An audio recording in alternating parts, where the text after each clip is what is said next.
A service of KIBMradio.com, the Internet's home for an all old-time radio.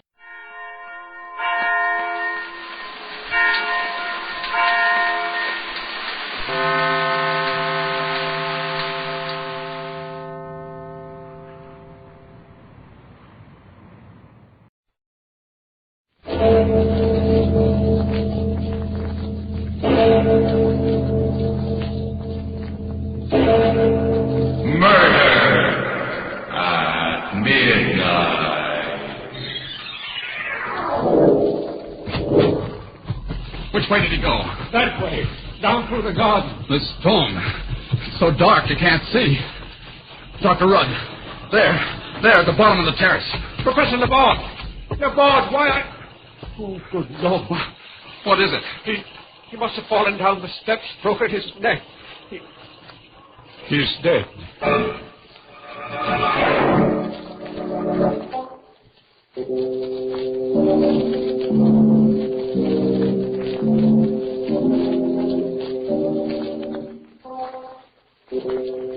Midnight, the witching hour when the night is darkest, our fears the strongest, and our strength at its lowest ebb. Midnight, when the graves gape open and death strikes. How? You'll learn the answer in just a minute in The Kabalah.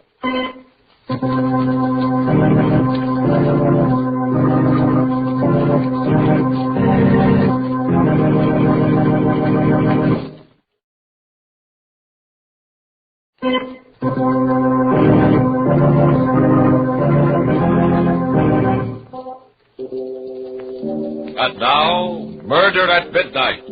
Tales of mystery and terror by radio's masters of the macabre.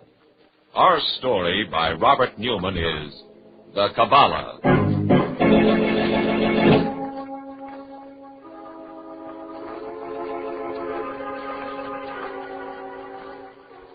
A rambling house on the outskirts of a small university town. And in the house, a room that seems more like the cell of a medieval alchemist than the study of a college professor. Its walls lined with ancient volumes and astrolabes and other curious instruments. Bent over his desk, Dr. Rudd does not hear the knock on the door at first. But when it's repeated, he says, "Come in." Alan's going, Father. He wanted to say good night to you.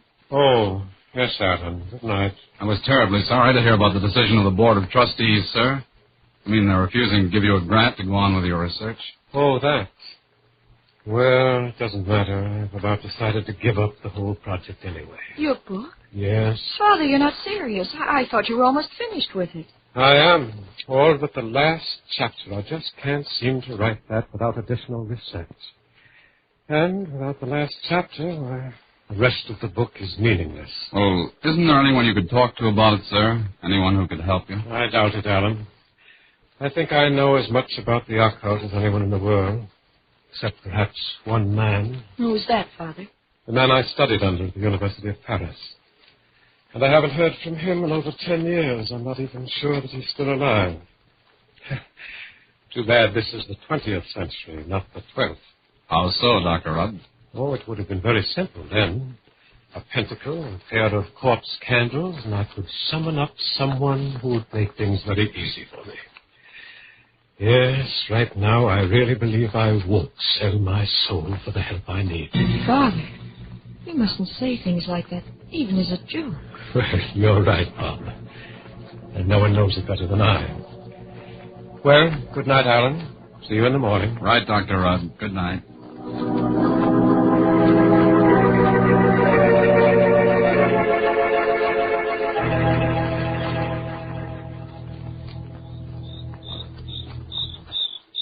I'll walk you down to the road, Alan. Oh, fine, dear.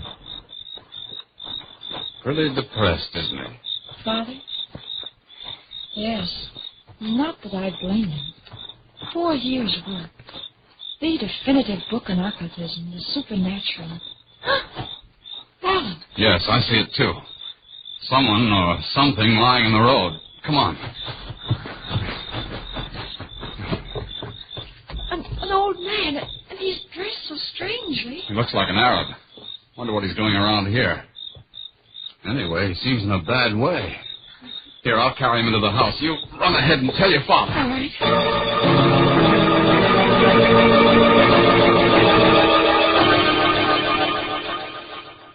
In here, Alan, in my study. All right. We'll put him on the couch. What's wrong with him? Well, it's hard to say, but I think it's just exhaustion. Oh, his pulse is very weak. Barbara, call Dr. Stevens. Of course, Father. He's opening his eyes. Where? What is this place? No, it's all right. You're among friends. We're sending for a doctor. A doctor? You're kind, but it's too late. Allah stretches his hand out for me. Nonsense. All you need is some food, rest. No, I'm dying. But if you are indeed friends, one last request. Will you grant it? If we possibly can. I am a Hajj, a Sufi. I come of a long, ancient line. Will you see that I get proper burial? Oh, yes, of course. I have no gold, no money, but... He's fainting. Loose this robe, Alan. Right. Say, he's got something hidden here. A parchment scroll. The Kabalah. You've taken the Kabalah. It's all right. No, you must not. It's a curse. Into the fire. Destroy it. If you use it... Father. Yes. Yes, he's dead. May his soul rest in peace.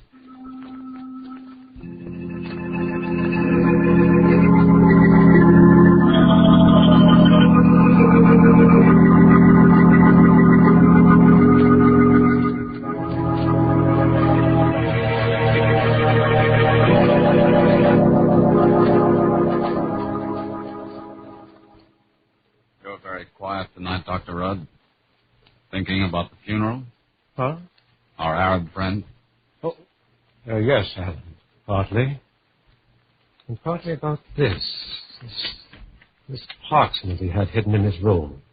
It seems to be a form of the Kabalah. That's right. That's what he called it when he got so excited. Wanted you to destroy it. But the Kabalah is just the science of letters and numbers, isn't it? It's much more than that, Barbara. It's the science of the mystical attributes of letters and numbers, the basis for almost all occultism.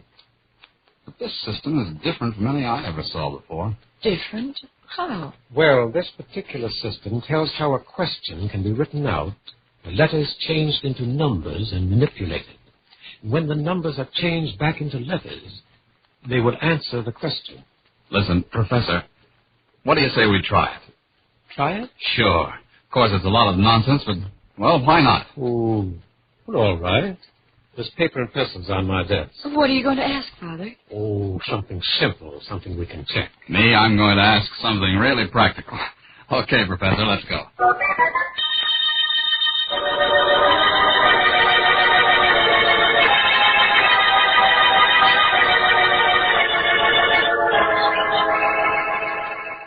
How are you coming, Father? Almost finished. Now, let's see. Sadek, Mem, Vav. Great Scott. What is it? Look at this. Here's my question. Will we have any visitors today? Uh-huh. And here's the answer. 2 visitors. Professor Laborde and someone else. Professor Laborde. Do you remember my telling you yesterday that there was one person in the world who could give me the help I needed to finish my book? Yes. That man was Professor Laborde. Father, you don't really believe it, do you? I don't know. Well, Told you I haven't seen or heard from him in 10 years. But just the same... Dr. Rudd, look. Hmm? Look here, I got something, too. What is it, Alan? Well, here's my question. How can the professor get the money to continue with his research? Yes? Here's the answer. Call Mark Endicott. What? Of course. Why don't you, Father? He's always been interested in you and your work. Well, I just never thought of it. I'll go in and call him right away.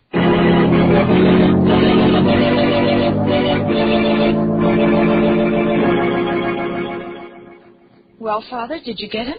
Yes. Yes, it's very strange. In what way? He said that he'd been thinking about me a good deal lately, and he's driving out here this evening to see me. There. That's the answer to your question. 2 visitors. Professor Laborde and someone else. Well, he must be the someone else. You think so? Oh, of course. Somehow I don't. Well, what do you mean, sir? I don't know.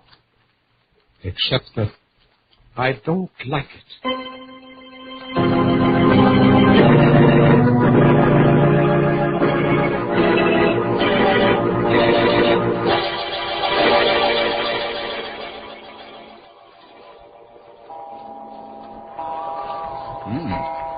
It's beginning to look as if our Kabalah is a washout after all. What makes you say that? Well, 11 o'clock and no sign of either Laborde or Endicott. I can't understand it. Endicott definitely said that he was driving out here and that he was leaving immediately. He probably changed his mind because of the storm. It's still pretty bad out, isn't it? Yes, but it's not like him. I think he'd phone us and let us know. Oh, perhaps that's he now. Hello? Yes? This is Professor Rudd speaking. Who? Oh, yes. What? But that's impossible. I spoke to him only a few hours ago, and... Why, I can't believe it. You're sure? Oh, I see. Well, thank you. Thank you very much. Goodbye. Who was it, Father? That was Mark Endicott's attorney. His attorney? What did he want? Mark Endicott was killed at about 6 o'clock this afternoon. Killed? On his way here, an auto accident. His attorney called to tell me Endicott had left me a $5,000 bequest for research. What? Father, the Kabalah. It said you were to call him for the money to continue your work. It didn't actually say he was coming out here. No. Wait a minute. You mean, you really think I that... don't know, Alan. But I do know that if I hadn't called him, he wouldn't have started driving here in the storm. He wouldn't have had the accident and been killed. But I probably wouldn't have gotten the money. But, Father, if it's true, if it has some sort of supernatural power, what about Professor Laborde? It did say he was coming. Oh, please, Bob, I told you I don't know. Endicott was my friend. Now he's dead. And somehow I feel as if Father, the door. Yes. Yes, let's see who it is. Great Scott, Professor, if it is Laborde, do you realize what this means? Yes, Alan. If it is, well, the thing's priceless, absolutely priceless. Why, I beg your pardon. I'm sorry to trouble you, but... Come in, Professor Laborde. Come in. We've been expecting you for some time now.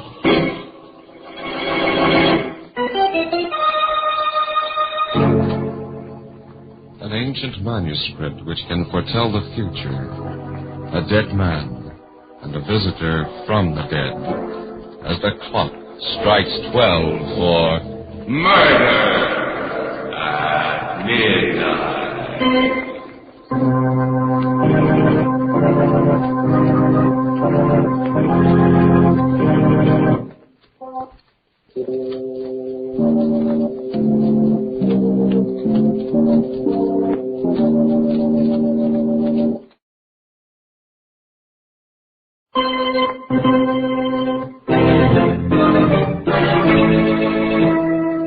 And now, back to Murder at Midnight and the Kabalah. It's just a moment or two later, and Professor Laborde is being shown into Dr. Rudd's study. In here, Professor Laborde. Barbara, will you take the professor's things? Of course, Father. Thank you, my dear. You're very kind. But there's something I do not understand, Dr. Rudd. When you opened the door, you said you had been expecting me. Since early this afternoon. But that is impossible. Completely impossible. I'm here entirely by accident. I had no idea you lived here or anywhere near here. I lost my way in the storm, knocked at your particular door by chance to ask for directions. Nevertheless, we've been expecting you. Excuse me, how could you have been? Alan. Yes, sir? Show Professor Laborde the Kabalah, will you please? Right, Professor. Here you are, sir. Kabalah? Look at it, Professor. Tell me what you think of it. Interesting. Very interesting. Of course, I cannot be sure without examining it thoroughly. But it appears to be even older than the Black Grimoire. And its form resembles that of the Key of Solomon. Professor Laborde, it's my belief that it is the Key of Solomon. What? But it can't be. It's been written about for centuries, of course, mentioned in hundreds of works, from Trismegistus down. But there's never been any proof that it ever actually existed. And still, where did you get it? From an old Arab who came here last night and died here. The main thing is we tested it. Tested it? Yes, we asked 2 questions. The answer to one of them prophesied your coming here, and the other, well, that came true, too. But this is beyond words. If it's true, then it's the most priceless discovery that has ever... Professor Rudd, may I try it? Use it to ask a question to? Well, I don't know, Professor Laborde. Please. For years now, ever since I began studying the supernatural, there's been something. One thing I've always said I'd give my very life to know. If it can tell me that, you must let me, Rudd. And you must let me do it while I'm alone. Well, all right. Good. Come on, Alan, Barbara. We'll wait outside.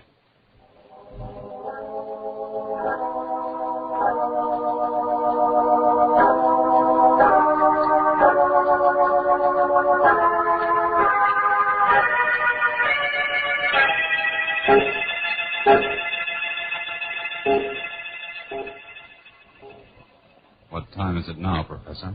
It's 20 hours. He's been at it for quite a while. Yes. If he doesn't call us in another minute or 2, we'll go in. I'm probably being very silly, but I don't like this, any of it. Why not, Barbara? I don't know, but... What's that? Professor Laborde, come on.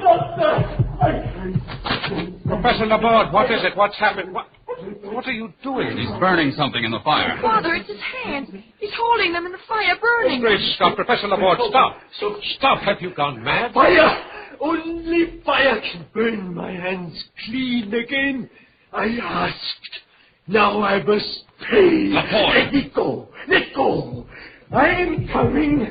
I'll pay. Professor Laborde, come back. Quick, Alan. Okay. Which way did he go? That way. Down through the garden. The stone. It's so dark I can't see. Dr. Rudd. There, at the bottom of the terrace. Professor Laborde. Laborde, why... Oh, good Lord. What is it? He must have fallen down the steps, broken his neck.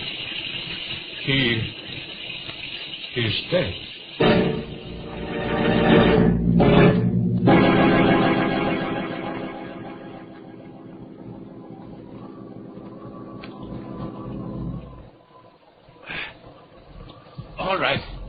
All right now, Alan. Put him down. Oh, gently. Yes, sir. Father, are you sure that... Yes, Barbara, I'm sure. He's dead. But what made him do it? Go running out there that way? It must have been something to do with the Kabalah. He was going to ask it a question. Yes, Alan, it has something to do with the Kabalah. And standing there with his hands in the fire, as if he were trying to burn them clean. Father, what was the question he asked? What answer did he get? I think perhaps I can guess. The old Arab, he warned us, remember? He said it was accursed, evil, that if we used it... Wait a minute, Dr. Rudd. The board said he'd give his life to know the answer to that question, and now he's dead. Yes, Alan, that's what was in my mind, too. That and one more thing. Do you remember what I said just before you found the old Arab in the garden? That I'd make a pact with the devil, sell my very soul for the help I needed to finish my book? No, Father. You're not serious. You don't mean you really I've believe it. lived too long, my dear, seen too many strange things to disbelieve anything.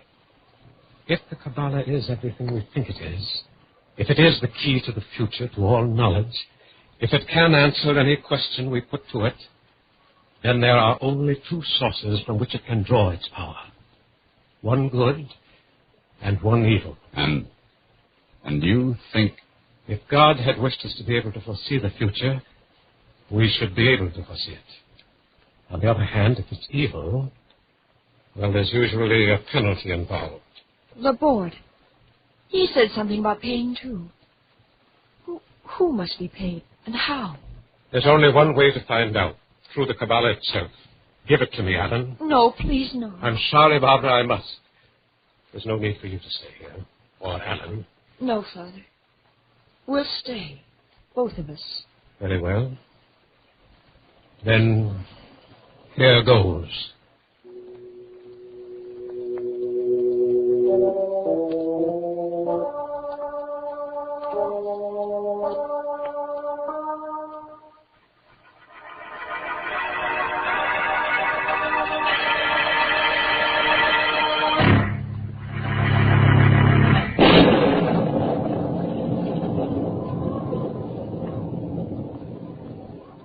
Shivering, darling. Are you cold? Shall I build up the fire? No, I'm not cold. What was that? It sounded like the outside door opening in here. Father, what is it? Are you finished? Yes. Yes, I'm finished. And what? Look. Here's the question. Who must be paid, and how? And here's the answer. Turn around, and you will see.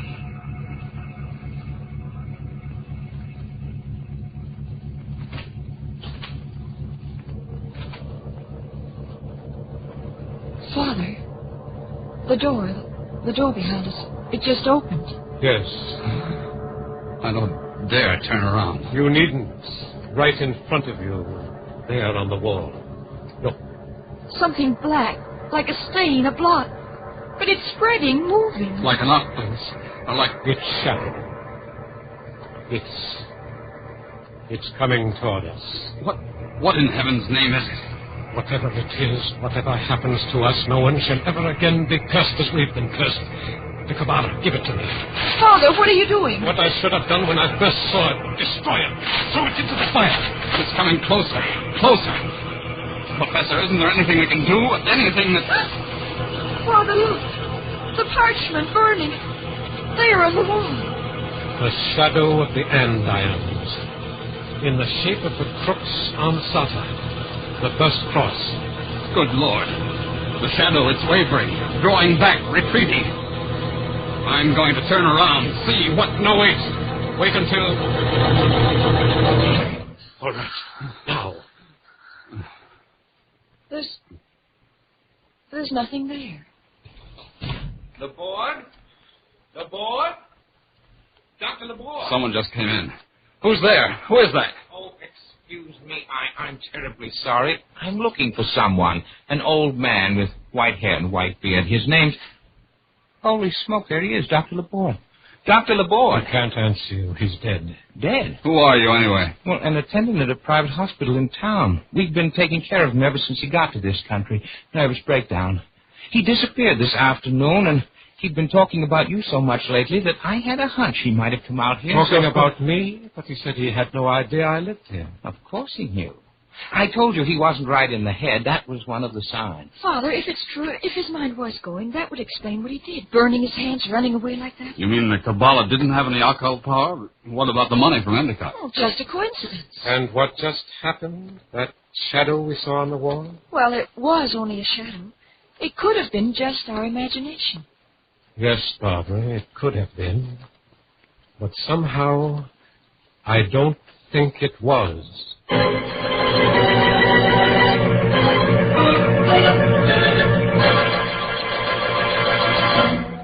An old professor stands next to the body of his friend.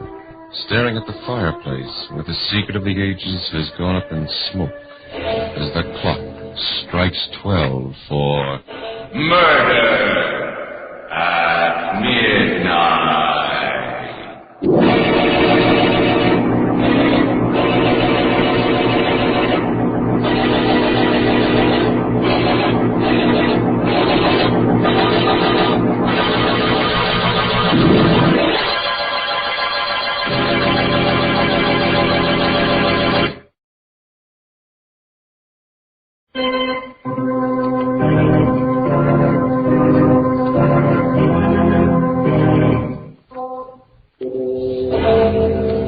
Remember to be with us again when death whispers from the darkness in an unknown tongue, and the clocks strike 12 for murder at midnight.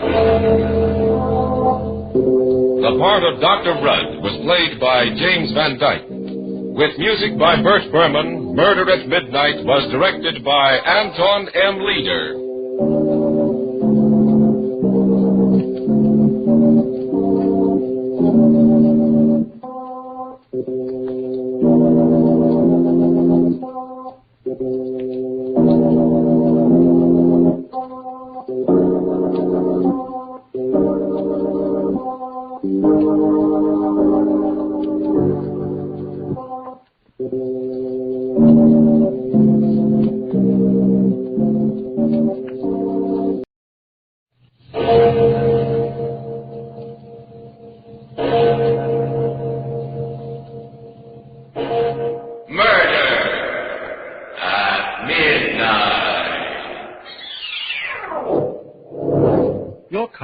Thompson?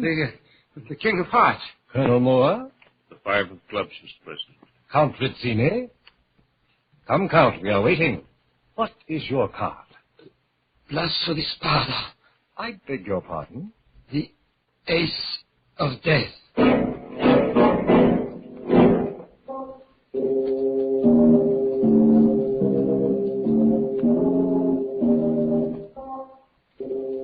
Midnight. The witching hour, when the night is darkest, our fears the strongest, and our strength at its lowest ebb. Midnight, when the graves gape open and death strikes. How? You'll learn the answer in just a minute in The Ace of Death.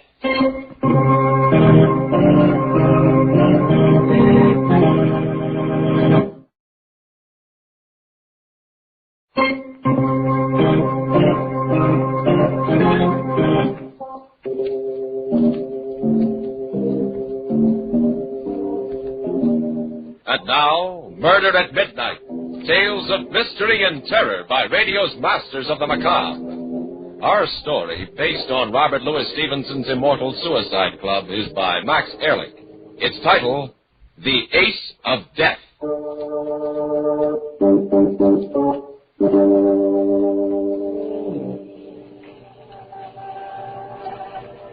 I stood there on the bridge and stared down into the swirling fog.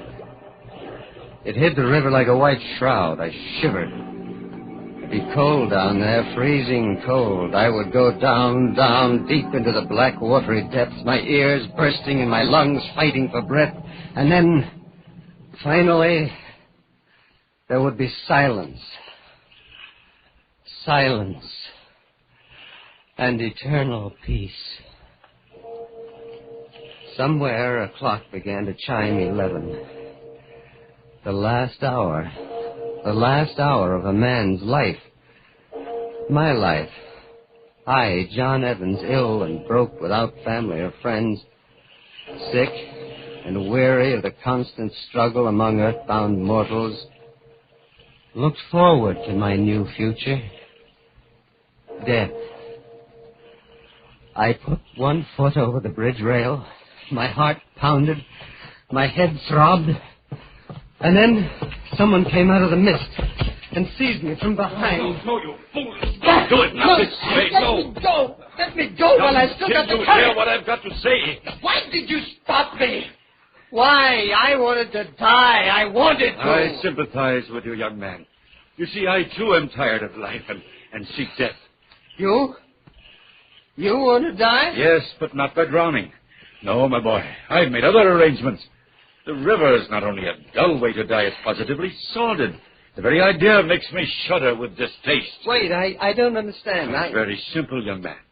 Now, most of us are too commonplace about the hereafter. We enter it with morbid fear and without imagination.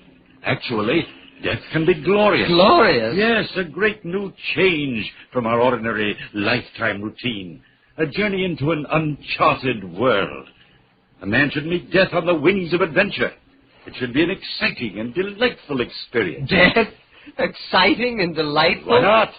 I've already arranged my decease along these lines. And since you and I have an interest in common, why not join me? Huh? We'll seek death's private door together. Come, young man. Come along with me. Where? To my club. I'll be glad to recommend you for membership. Your club? Yes. It caters to a clientele of gentlemen like ourselves. We call it the Hereafter Club. The whole thing was mad, insane. And yet it was intriguing, too. I looked hard at the elderly gentleman who'd come out of the fog to pull me from the brink of death, only to offer me a pleasanter and more delightful variety later. He repeated his invitation to join him, and I could see that he was perfectly sincere. I decided to go with him, even though I secretly considered him some kind of a madman. After all, what could I lose now? We took a cab and stopped at a grim-looking building in the silk stocking district on the east side. My elderly friend, whom I now knew as Frederick Whitney, took me into a luxurious reception room and asked me to wait there until he saw the president of the club. Finally, the president himself came out to greet me. He was a man of about 50 with a bald spot on his head, piercing gray eyes and a thin mouth. He smiled and extended his hand to me. Welcome to the Hereafter Club, Mr. Evans. Thank you, Mr. President. Mr. Whitney has recommended you very highly, and I'm delighted to count you among our members. I am pretty vague as to what all this is about, but Mr. Whitney mentioned something about a $400 initiation fee, and, well, I'm afraid Tut, my boy, Mr. Whitney knew you were in delicate financial straits and took your initiation fee upon himself. Oh. You were fortunate indeed, Mr. Evans, that he happened along and rescued you from the river. Such a morbid way of entering the hereafter would have been tragic indeed. Isn't death in any form tragic? By no means, Mr. Evans. Death can be a triumph, a fine, heady wine, when so designed by a connoisseur. Come, Mr. Evans, follow me. You are about to embark on an exciting and unforgettable experience.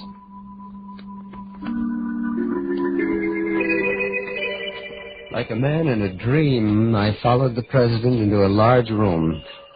There was a green baize table in the center of it, and several men in evening dress lounged around the room, drinking champagne. They seemed nervous and distraught. And when they laughed, it was high-pitched and too loud. They seemed to be waiting for something to happen, some event to begin. As the president and I stood at the door, he turned to me and smiled. These men, Mr. Evans, are charter members of the Hereafter Club. They come from all walks of life, but they have one common desire, death. I see. And what happens now? Our procedure is very simple. We all play a game of cards. A game of cards? A simple but fascinating game of cards. That is, these gentlemen play. As president of the Hereafter Club, I am the dealer. And what is the game? Each man draws a card and turns it face up. The man who is fortunate enough to draw the ace of spades dies. For this is the card of death. And how does he die? By the hand of the man who draws the ace of clubs. Oh, I see. The ace of clubs eliminates the ace of spades. Precisely. How many of these games do you play a night? Just one. But as you can see, Mr. Evans, during its course, a man can live a lifetime of adventure. Well, this makes of death an exciting game of chance, a game to whip the blood and make the pulses race. You see, one never knows whether he will draw the fatal ace of spades tonight, or whether he will survive for weeks or even months. A question, Mr. President. Yes? How much of this can a man stand? I can only answer in this way, Mr. Evans. Our members always come back to the Hereafter Club night after night until they draw the ace of spades. Once a devotee of the game, it's impossible to resist. Now, but come, we're ready to begin. In a kind of hypnotic trance, I followed the president into the room. But when the members saw him, their conversation stopped suddenly. They put down their champagne glasses, straightened. Their faces grew pale and tense, their eyes brilliant with a mixture of fear and anticipation. The president took a fresh pack of cards from his pocket, and like a magnet attracting iron filings, the men drew close to the baize-covered table. I found myself standing next to Frederick Whitney as the president spoke.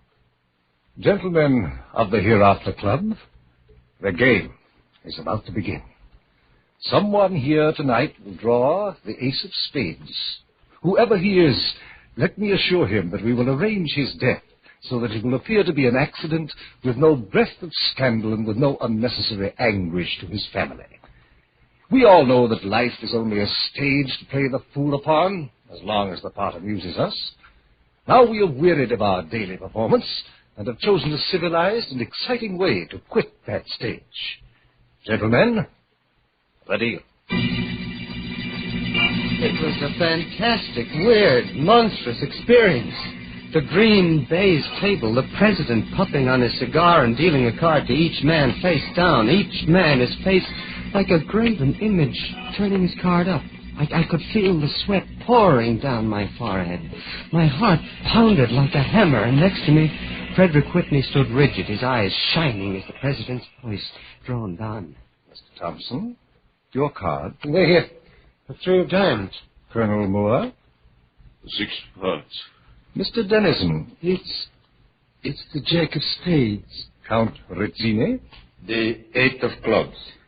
Mr. Evans, our new member. The Queen of Hearts. Mr. Whitney. Mr. Whitney, what is your card? The ace of clubs. Well, Mr. Whitney, congratulations. You shall be the official agent for tonight. Now let us see whom you will guide into the hereafter. Frederick Whitney left the game and went directly into the president's private office. There was only one card to be drawn now, the ace of death.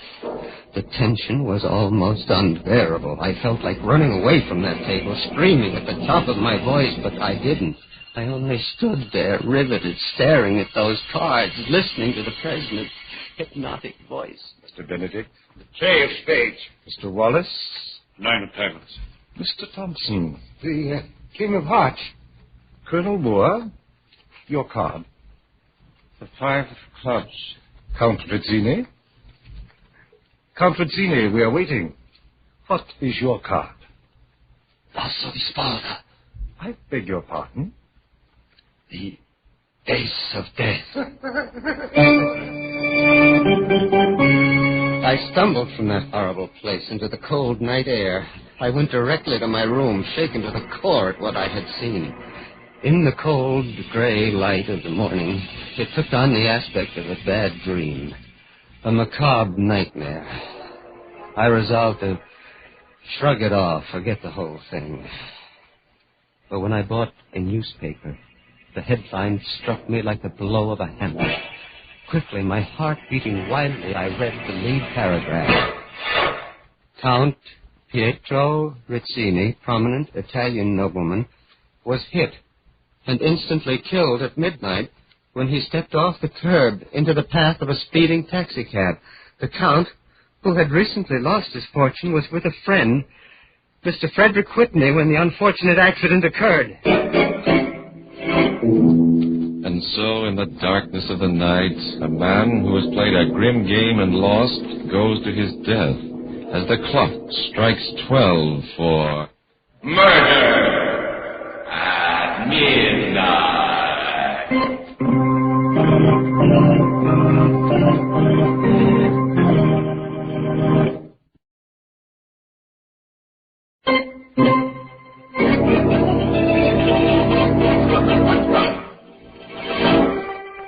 And now here is John Evans again to continue his story.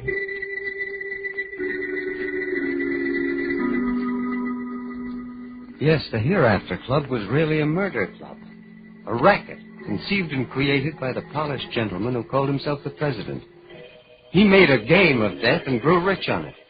For each night, although he lost a member, he made $400, the member's initiation fee. And as the members dropped out, according to Hoyle, there were always plenty of disillusioned neophytes like myself ready to replace them. My first impulse after reading that grisly newspaper announcement was to run to the police. But I had pledged my word to secrecy. And besides, I wanted to go back. I had to go back. The thrill of the game was in my blood. I fought to resist it, but it was like a hypnotic drug. Time after time, I went back to the green baize table, and then, one night... Your card, Mr. Whitney? Come, sir, what is your card? The ace of spades. Now, my friend, Frederick Whitney, the man who'd introduced me into the Hereafter Club, had drawn the ace of death. His string had run out. He was through. I stared at him. He was calm, and there was a half smile on his face. He seemed almost glad that for him the game was over. The president kept on dealing. Mr. Thompson, your card? The Jack of Hearts. Colonel Moore? The Four of Spades. Mr. Dennison? The Ace of Diamonds. Mr. Benedict? Ten of Clubs. Mr. Evans? They were waiting for me. Come, Mr. Evans. Your card? The Ace of Clubs. Congratulations, Mr. Evans. Only your 6th evening at our club, and you draw a winning card. Now, if you'll join Mr. Whitney and myself in my private office, we'll arrange the details.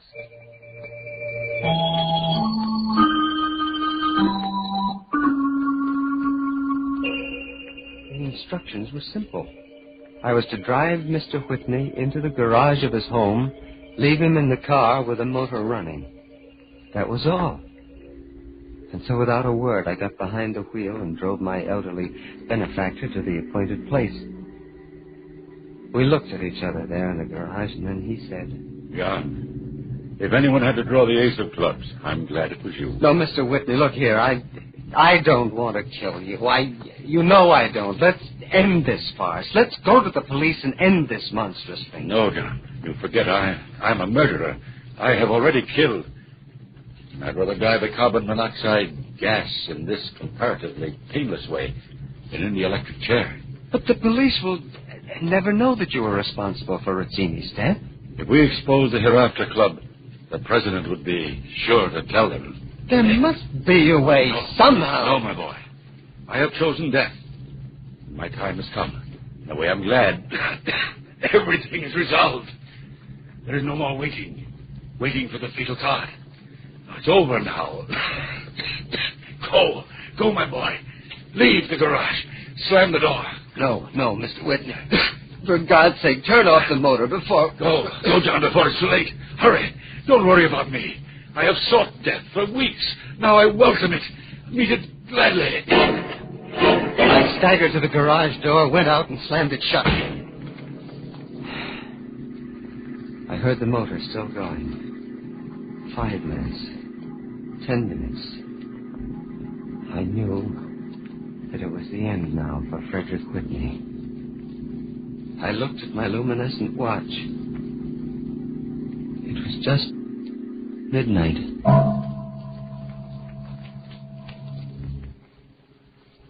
I walked the streets for hours after that. Now I was a murderer. True, I had killed with my victim's consent, but I had killed.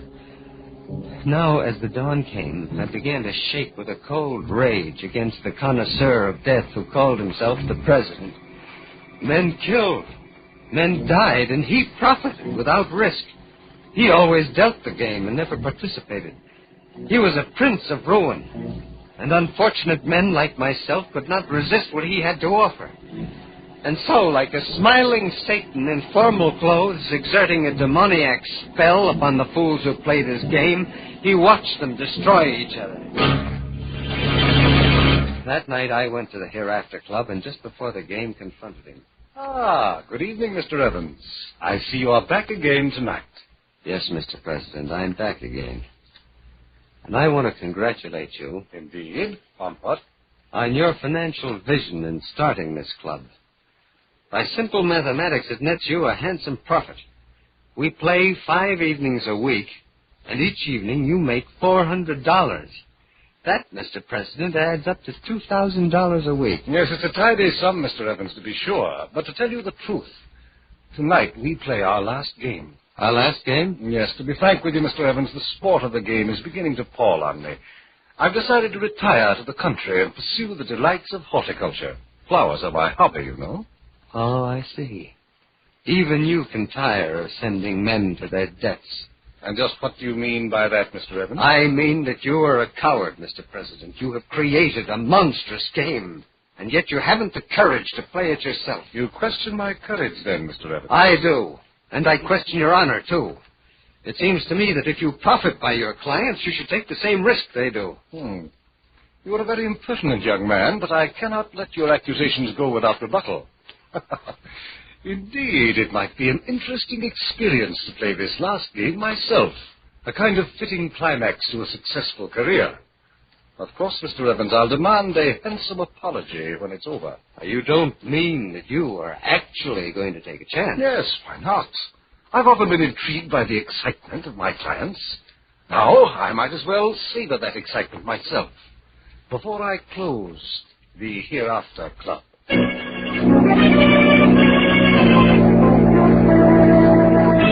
news that the president was going to play created a sensation among the members. He dealt a round, and then another, and the third time around, for the second night in a row, I drew the murder card, the ace of clubs. The president smiled his congratulations at what he called my phenomenal luck, and continued. Mr. Thompson, your card? The 2 spades. Colonel Moore? The king of hearts. Mr. Dennison? The 7 of clubs. Mr. Benedict? Queen of diamonds. And now, gentlemen, I'll turn over my own card. Congratulations, Mr. President. You have drawn the ace of spades. The president's face was immobile. Not an eyelash flickered. He went into his private office, and his words were calm as he explained the evening's arrangements. I had drawn the murder card, and he had drawn the death card. Yet, judging by his unworried attitude and serene bearing, it might have been the other way around. I couldn't help a flicker of admiration for him. As for me, I was eager to do my part, to kill this man who had been caught at the last moment in his own net. He had sent many a man to his death, and now he had to meet it himself. There is a railroad bridge on the outskirts of town, Mr. Evans. It has a low railing, and below it an express train passes, exactly at midnight. You will push me over that rail into the path of the locomotive. And now, if you're ready, let us go.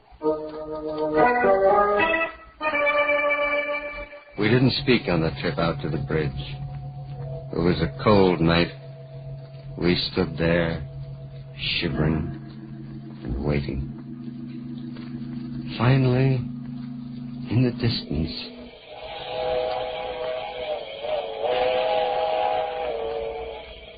that was it. The midnight train. I could see its bright headlight flickering as it approached.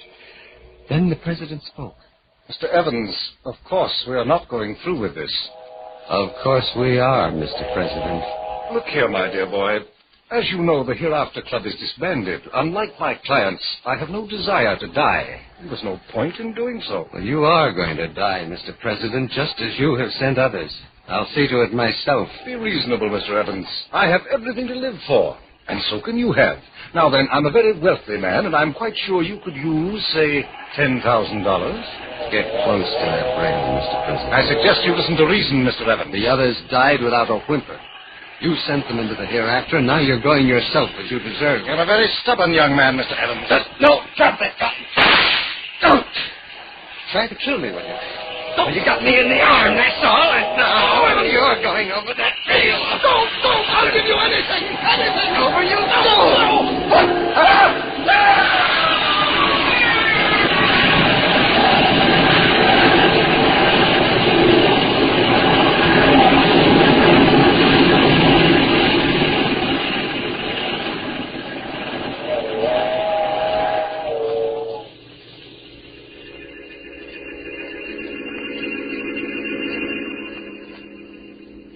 When the train had passed, I saw what was left of his body on the tracks. Slowly, with dragging footsteps, I walked down the street toward the twin green lights of the police station.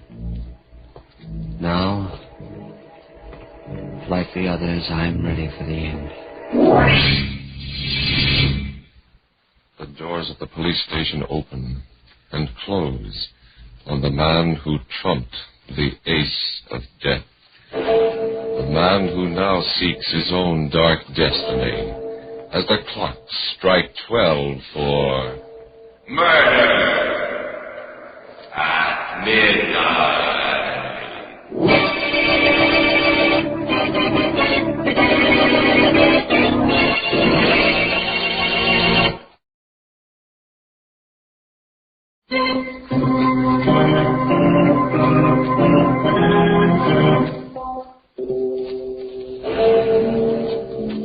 Remember to be with us again when death deals his final hand and the clocks strike 12 for murder at midnight. The part of John Evans was played by Carl Swenson. The president of the Hereafter Club was John Griggs. With music by Bert Berman, Murder at Midnight was directed by Anton M. Leader.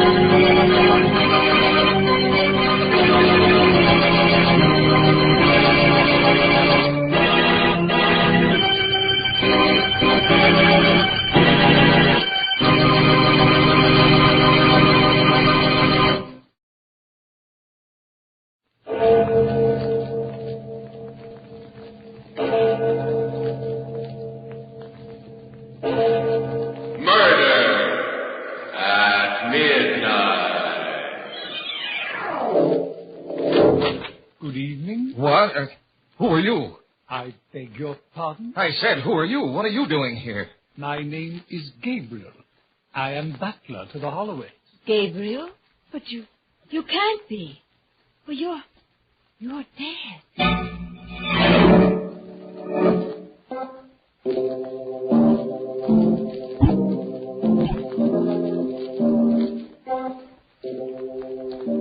Midnight, the witching hour when the night is darkest, our fears the strongest, and our strength at its lowest ebb.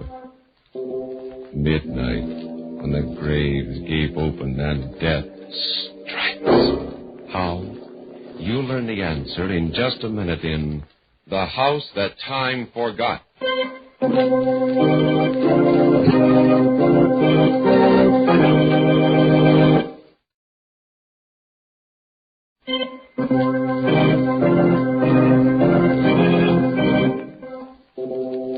And now, Murder at Midnight, tales of mystery and terror by radio's masters of the macabre. Our story by Sigmund Miller is The House That Time Forgot. Early evening on a desolate part of the Virginia coast. Along a road near the beach comes a car with two people in it. I guess we've done enough looking for today, Eva. Oh, it's really beautiful country around here, dear. Wild and lovely. Mm-hmm. Darling, if we can't find a house, perhaps we should buy some land and build. Well, we'd better start back to town. It's getting dark, and I think we're in for a storm. Oh, look, Fred. Hmm? Look at that house we're coming to. Huh. Oh, now, isn't it a beauty? Oh, yeah. Mm-hmm. Nobody that owns that one would want to sell it. Drive slowly, dear. I'd like to take a good look at it. All right. Oh, there's a for sale sign. Yeah? This house for sale. See Mr. Cecil Smith, Westfield, Virginia. Oh, that's interesting. Well, let's drive in, dear, into the grounds. We can come back tomorrow, Eva. It's really starting to blow up. But it'll only take a minute. I've just got to have a close look. All right, but we're going to get caught in the rain. I'll back in to save time. Well, watch the fenders on that side. All right, dear, I would. Come ahead. Am I clear? Okay, you're all right. Fine. Ah, there's a light in one of the gable windows. Oh, I guess somebody's home. Beautiful, Fred. Simply magnificent. The grounds look a little neglected, though. Grounds, who cares about that? Go ahead and knock. Okay. I wish they'd hurry. We're going to get caught in a storm. Oh, don't worry about it. They don't seem to answer, do they? Try knocking again. That's odd. Must be somebody home. We saw a light in the window. Maybe they can't hear us. Let's try calling them. Oh. Hello there. Hello? That's very strange. Yeah, What? I hear something. Listen. It's a clock striking. Now, let's try the door. It's not locked. What do you think? Let's go in.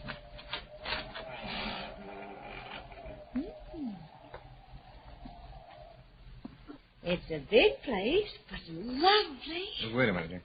Anybody home? Well, if there is, they can't hear us or don't want to. Come on, dear. We'll come back tomorrow.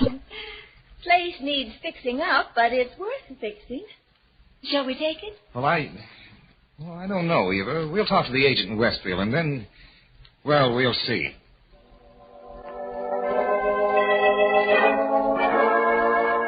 So you're interested in buying the Holloway house? Yes, Mr. Smith. It's just the kind of house we've been looking for. It's a fine place, all right.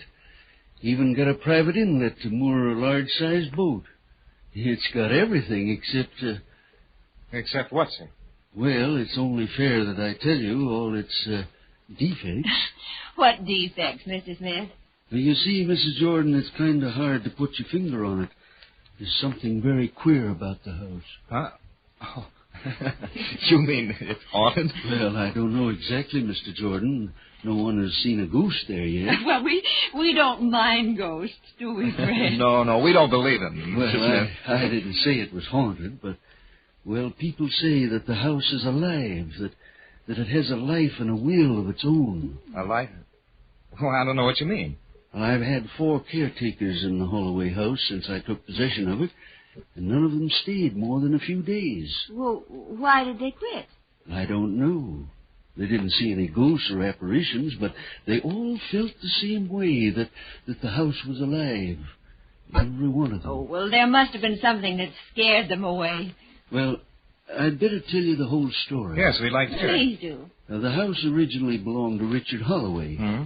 7 years ago, in 1939, Richard and his wife, Diana, went on a short cruise in their yacht, the Viking II. That's an interesting name, isn't it? They never came back. Oh? They had 2 friends visiting them who refused to go with them.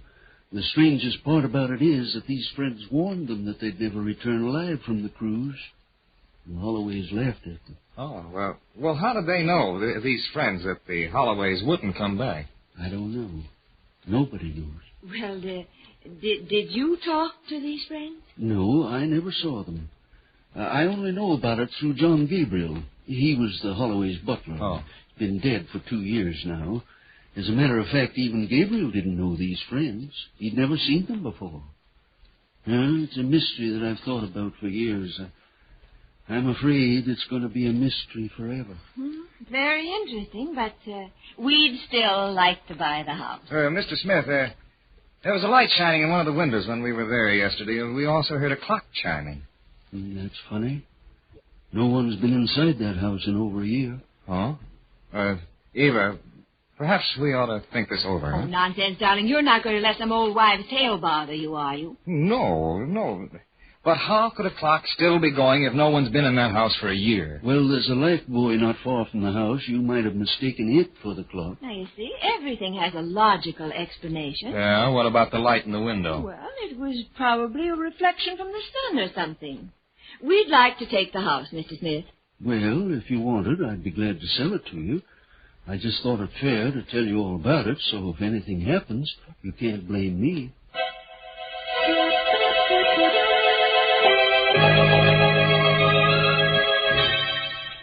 Well, here we are, darling. Our house. I hope we'll like it. Oh, of course we will. Let's go in. Mm-hmm. Do you have the key, dear? Yes, but we don't need it. The door was open, remember? Oh, yes, that's right. Hey. It's locked again. Oh, Mr. Smith must have locked it. There we go. There you go, dear. Well, look. Darling, everything clean. Dusted. Why, it's spotless. Oh, now, Mr. Smith really is a dear.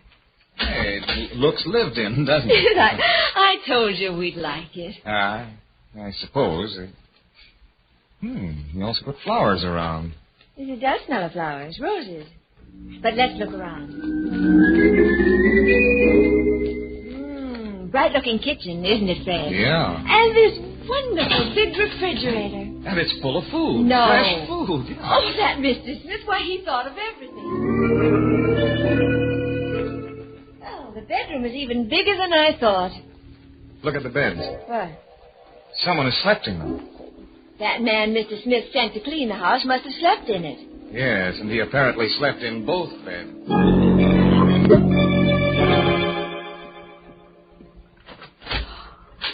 This library. Darling, look at that paneling. Yeah, it's a very lovely room. Everything is charming. But what? Look at the fireplace. Well, what's wrong with the fireplace? There's just some half-burnt logs in it. Yes, just some half-burnt logs, still smoldering. Well, it was the cleaning man. I don't think there was a cleaning man. Now, don't be absurd, Fred. The clock we heard the first time we were here.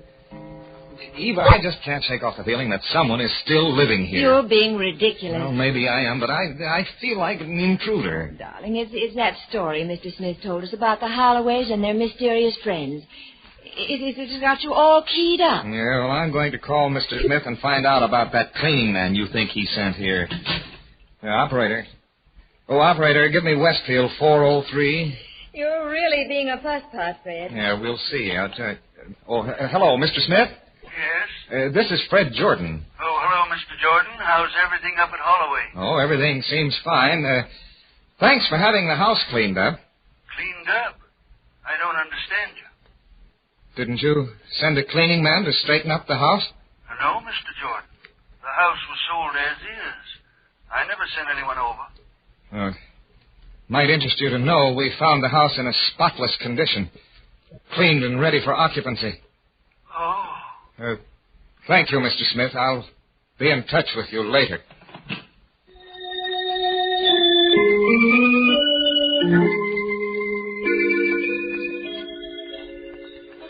Such a lovely night, darling. I'm glad we came out. We'd better go back to the house. Oh, now, please don't be upset. There must be some logical explanation. Maybe somebody took advantage of a boarded-up house and was living in it rent-free. I'd like to correct you, dear. Someone is still living in it besides ourselves. Sometimes, Fred, you get very ridiculous. Maybe. Let's go back inside. Look. What? There's a fire burning in the fireplace. Well, now, what's wrong with that? I haven't touched this fireplace since we got here. You didn't? Look.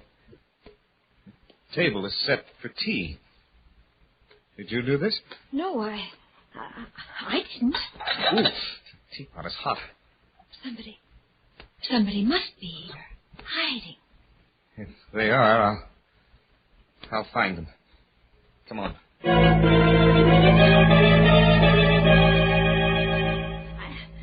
I don't understand it. I just... Cellar to attic, and there's no one here. But it's incredible. Someone is living here, and we can't see them.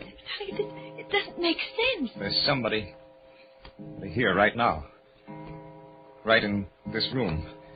It sounds crazy, but I know it. Fred. What? The clock. What about it? It just struck midnight, and it's only 10 o'clock.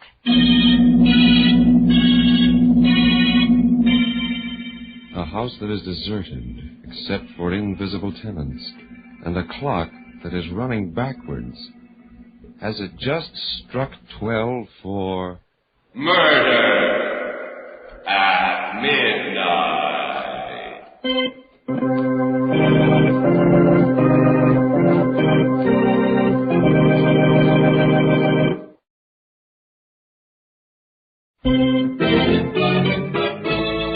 And now, back to Murder at Midnight and The House That Time Forgot.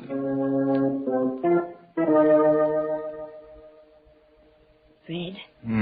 Fred, wake up. Huh? Get up. Huh? What? What is it, dear? What's the matter? Look out there, out the window. Why? Get up and take a look. Oh.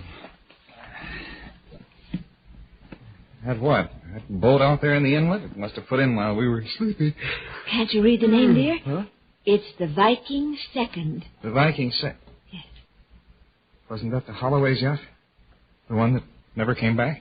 That's what Mr. Smith said. Either Mr. Smith is a fantastic liar or something very fantastic is happening to us.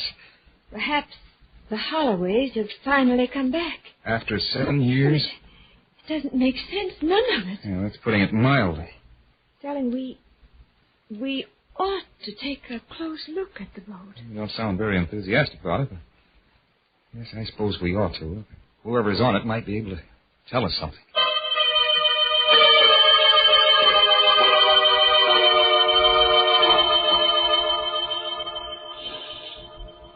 The gangplank is down. Somebody must have come off the boat. They couldn't have, dear. At least they didn't come up to the house. Well, let's go up and see. All right.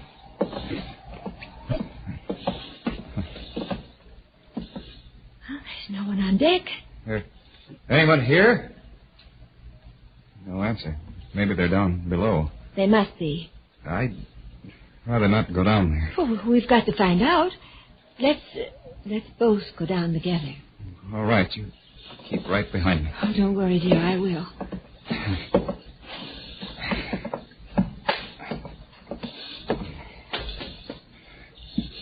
Here's the stateroom. Oh, there's nobody here either. Anybody here? No one. At least... Yeah, but the beds are still warm. Somebody just left the stateroom a little while ago. It seems so. Let's get out of here, Eva. I've got a peculiar feeling down my body. It is chilly. We'd better go back to the house.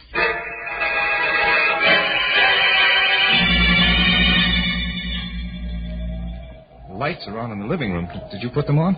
Just one of the lamps, a floor lamp. Well, all the ceiling lights are lit. I can see that, dear. Let's go in. Here. The door's locked. We didn't even close it when we went out. No. I remember we left it up. Good evening. Who are you? I beg your pardon. I said, who are you? I'm John Gabriel, butler to the Holloways. Gabriel? That's right, ma'am. Whom do you wish to see? We don't want to see anyone. We live here. I'm afraid you're mistaken, sir. The Holloways live here. Have been living here for years. But this is our house. We bought it. And the Holloways are dead. Dead? Yes.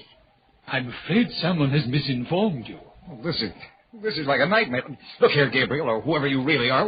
We bought this house from Cecil Smith, a real estate agent in Westfield. He's not the kind of a man who plays practical jokes. No, he's not.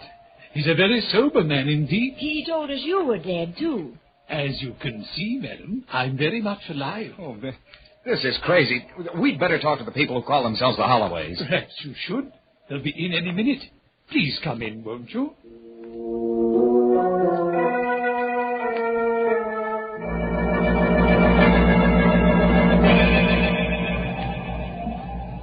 you excuse me if I close the windows? We're going to have a storm. Perfectly all right. Would you care for some tea? Look here, Gabriel. We've been waiting an hour for Mr. Holloway and his wife. They haven't shown up, and I don't think they will. Now, just what is your game? Would you care for some tea, Mrs. Jordan? No, thank you. Did you hear what I said? Yes, sir, I did. As soon as Mr. and Mrs. Holloway arrive, I'm sure you'll be convinced of your error. They should be here any minute since they plan to leave tonight on a cruise. This is mad. Fantastic. They've come. Just missed the storm, Gabriel. Oh, hello. I don't believe I know you. This is Mr. and Mrs. Jordan, Mr. and Mrs. Holloway. Oh, I'm glad to meet you, Mrs. Jordan. Mr. Jordan. Well, thank you. Are you Richard Holloway? Yes. I can't believe it. It's all terribly confusing, Mr. Holloway. These people claim that this is their house. What? That they bought it from Cecil Smith. They also claim that you, Mrs. Holloway, and myself are dead. Somebody's playing some kind of a joke on them. I'd say it was a very unpleasant joke, Dick. We've been living here for years and years, Mr. and Mrs. Jordan. Oh, before I forget, Gabriel, get our suitcases aboard the yacht, will you? We'll be leaving in a few minutes. Yes, sir, right away. Fred, do you suppose that maybe we're dreaming this? Well, if we are, we're dreaming it together. I'm sorry. I don't know how this happened to you. Perhaps you'd better stay here for the night. There's plenty of room. And we're delighted to have you. Would you mind if I called Mr. Smith? Oh, please do. The phone's right there on the table. I know, thanks. Operator, let me have Westfield 403. Never. Hello, Mr. Smith? That's right. This is Mr. Jordan. Who? Fred Jordan. Remember, you sold me the Holloway house? The Holloway house? Yes. You must be mistaken. I never sold it. That property's not for sale. What are you talking about? Who is this? Listen, Mr. Smith, you know very well who I am. You won't get away with this. I'll have you brought into court now. I never heard of you in my life. You must be crazy. Goodbye. Hello. Hello. He hung up. What did he say? He said he never sold the house and he'd never even heard of me. You must have been taken in by someone who posed as Mrs. Smith. That's really a shame. You have to be very careful these days. We'd be glad to have you stay here until you find other quarters. Well, As a matter of fact, you can stay for a few days until we get back. We're taking a trip on our boat. Perhaps you'll be able to get it all straightened out in the morning. I just don't understand it. The Mr. Smith we had dealings with wasn't a crook. I know he wasn't. Well, that was my feeling, too, but I...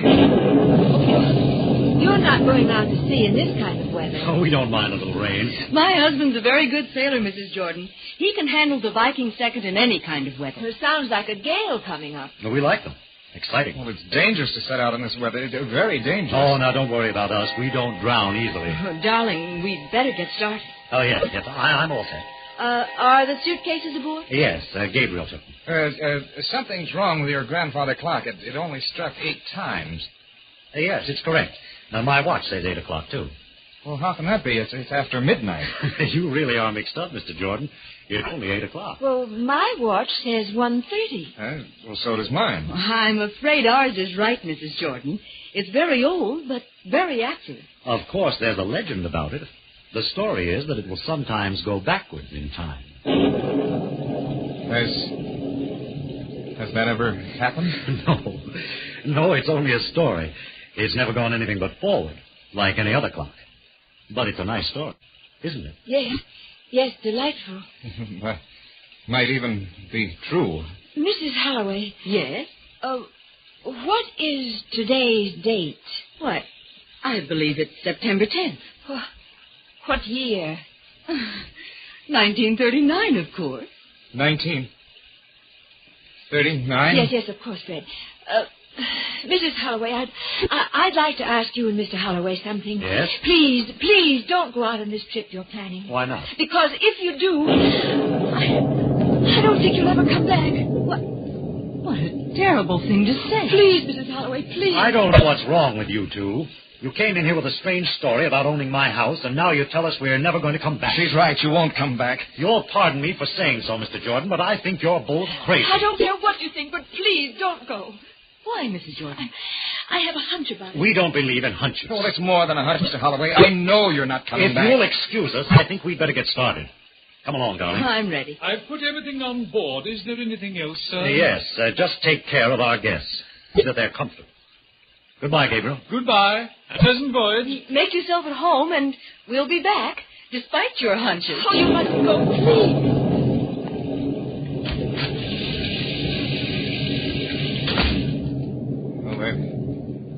gone. If you wish, you can occupy the master bedroom. I'll go up and make it ready for you.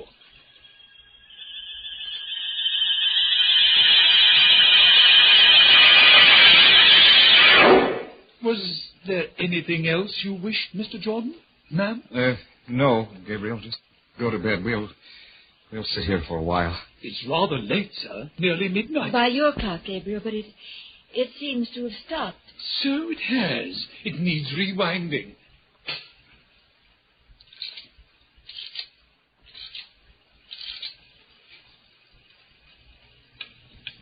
It's going now. Yes.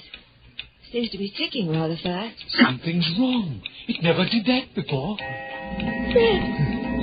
Something's happening.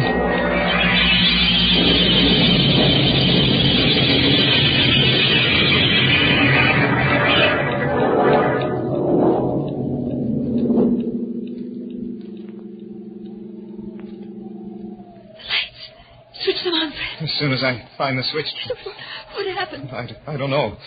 Maybe a storm, lightning. Where's Gabriel? Oh. Gabriel. Gabriel. Never mind, dear. Can't you find the switch? Here it is. Oh. Fred! All that dust. Like the first time we saw the house. It's as if no one had been here for years. Where's Gabriel? There is no Gabriel. We're back in 1946. And that means he's dead. You mean the clock did go backwards? Something else. You understand, too, now, don't you? We were the friends that Mr. Smith told us about. The mysterious friends that urged the Holloways not to go on that trip. Yes. Fred. What? The clock has stopped. Well, it needs rewinding. No, don't touch it. We won't wind that clock again. Ever.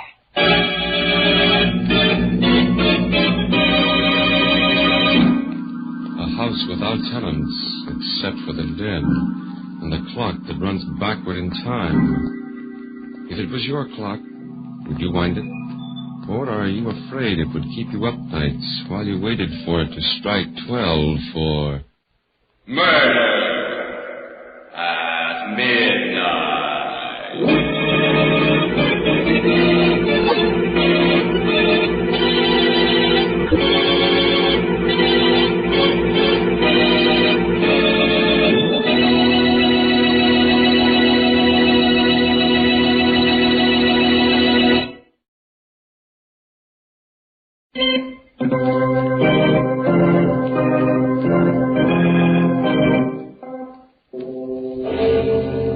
Remember to be with us again when death comes out of the past, out of time gone by, and the clocks strike 12 for... Murder at midnight.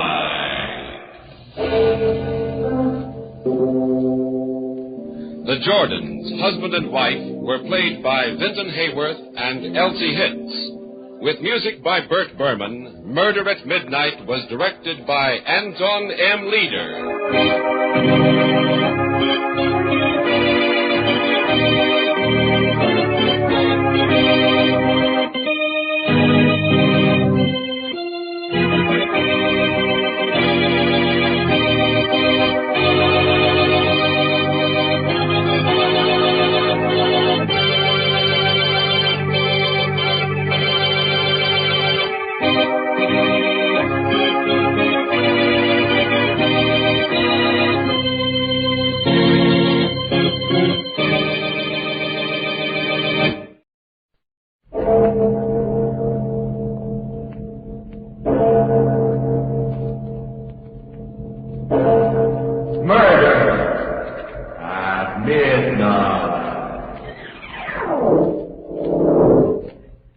Listen, do you hear them?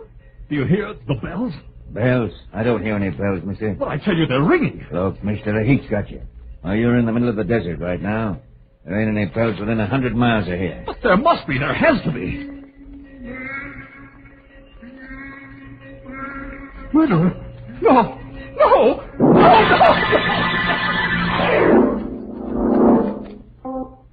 Midnight,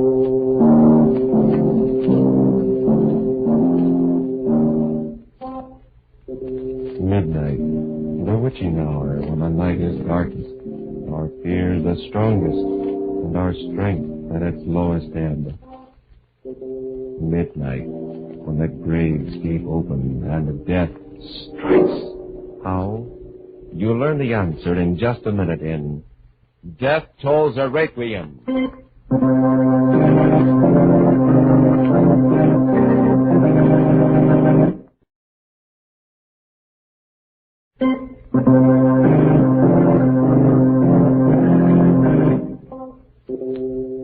And now, Murder at Midnight. Tales of mystery and terror by radio's masters of the macabre. Our story by Max Ehrlich is Death Tolls a Requiem. I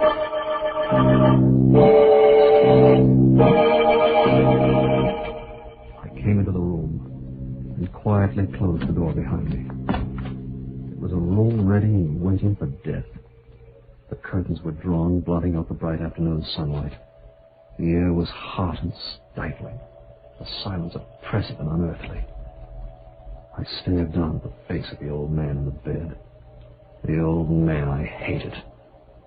His eyes were closed, two sunken shadows against the white wrinkled skin. His waxen hands hung limply over the coverlet. For 3 days he'd lingered while I'd waited for him to die. Now for a moment I thought... But no, his pale lips moved. How are you feeling, Father? I'm not long to go, my son. Not long. It's only the bells that keep me alive. The bells? Yes, over there in the tower. I lie here and wait to hear them. They seem to rally me. I live for the sound of them, Father. Yes, Father? What time is it? 2 o'clock. 2 o'clock. Peter must be there now. There in the tower, pulling on the ropes, starting them swinging. The Pedwick bells, Arthur. There they are, my son. Listen to them. Your inheritance. Listen to them ring. Oh, what music they make. What beautiful, vibrant music. They give me the strength, the will to live a little longer.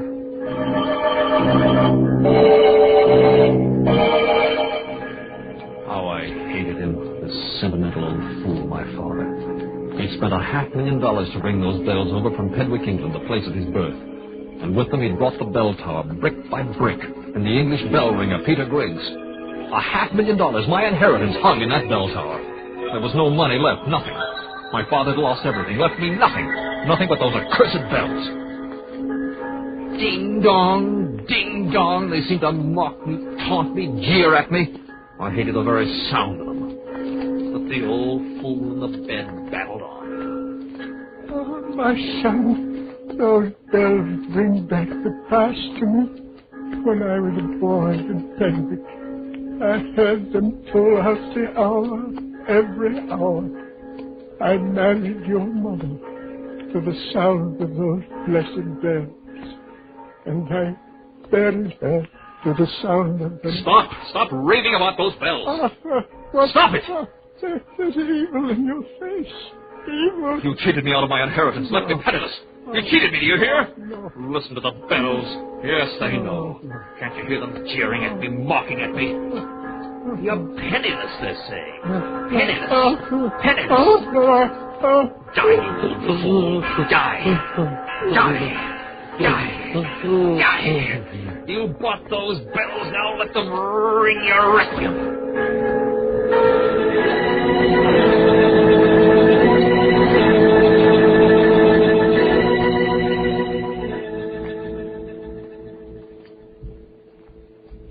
The bells stopped finally.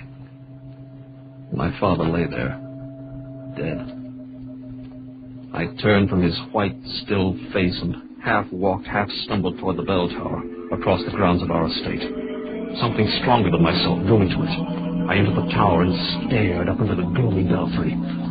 Yes, there they were, the bells, gleaming dimly in the half-light, their bronze mouths yawning down at me. And then as I stared up at them, I heard a step behind me. Oh, who's there? Why, 'tis only me, Mr. Brooke. 'Tis only Peter. Oh, I didn't see you standing there in the shadow. So you've come in to look at my little brood, eh? You've come to admire my 3 children.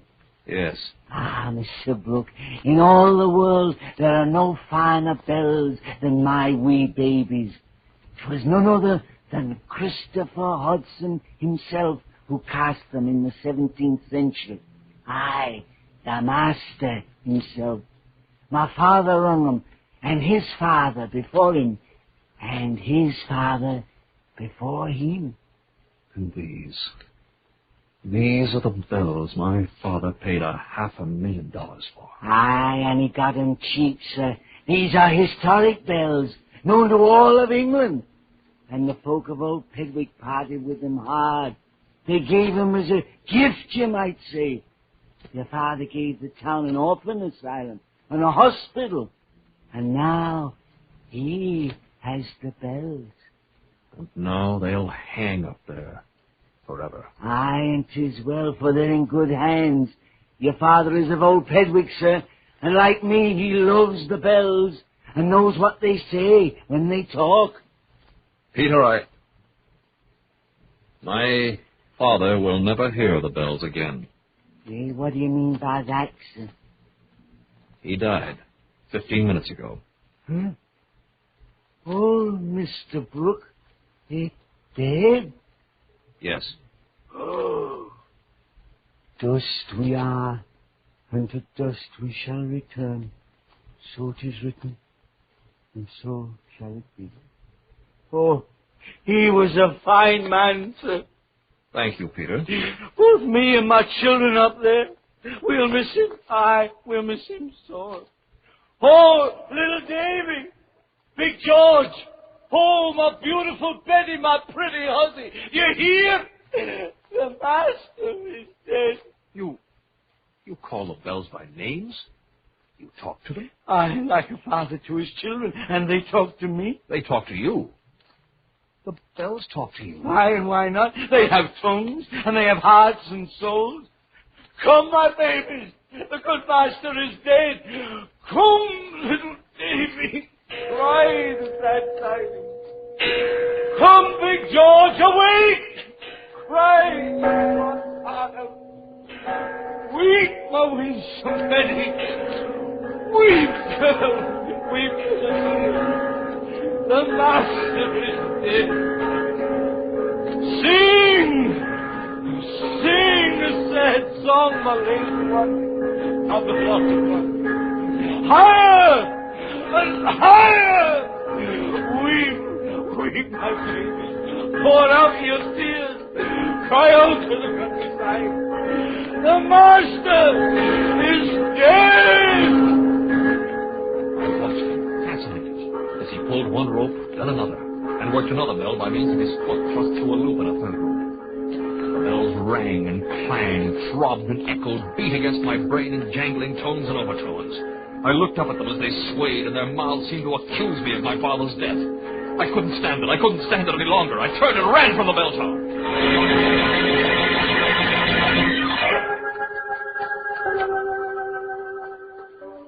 After my father's funeral, I dropped in at the office of Frederick Denny, my father's attorney and executor of what was left of the estate. There were certain things I wanted to discuss. So you want to tear down the Brooke Memorial Tower and sell the bells? Yes, Mr. Denny. From what my father told me, they have considerable value. Yes, Arthur, they do. Their intrinsic value, aside from their worth as historic relics and antiques, runs into hundreds of thousands. I've already had 2 offers of purchase. You have? Yes.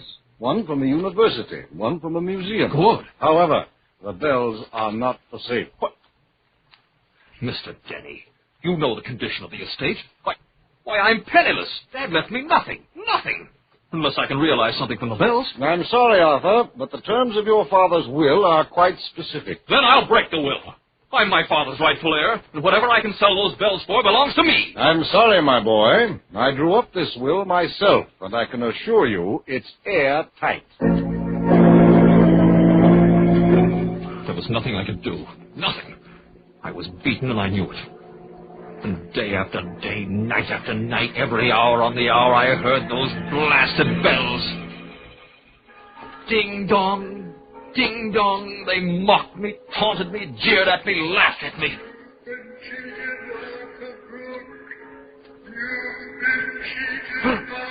They seemed to talk to me. They talked to Peter the bell ringer, and now they talk to me. Mocked me. Every hour, on the hour. Oh, I hated them, cursed them, blocked my ears against them, but they kept on ringing and ringing and ringing until I thought I'd go mad. Finally, I could stand it no longer. I had to silence those hateful bells once and for all. I had to still their cursed tongues forever. That night late, I went to the bell tower, fevered, in a kind of frenzy, determined to blot out their voices somehow.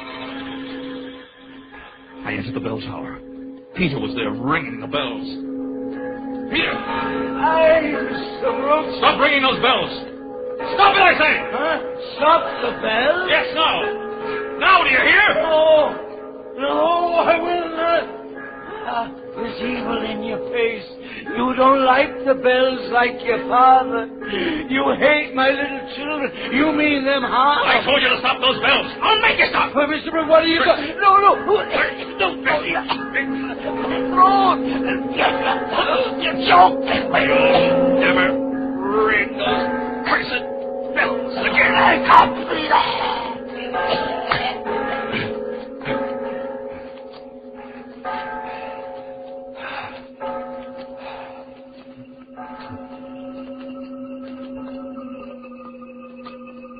It was quiet now. Quiet. The bells were still. The awful pressure in my head went away. It had been easy to strangle Peter. His foot had caught in the pedal noose of the bell rope. And he never had a chance. Now I had to make it look like an accident, like suicide. I picked the bell ringer up, tied one end of the bell ropes around his neck, and gave him a long push. Back and forth. Back and forth. He swung in the bell tower like a grotesque pendulum, the rope creaking under his weight.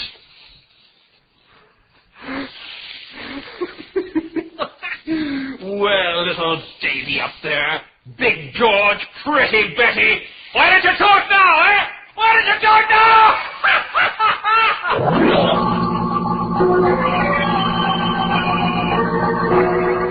I'm going mad with the sound of the bells, shaking his fist and laughing at his bronze torches as he stops them from striking 12 for Murder at midnight.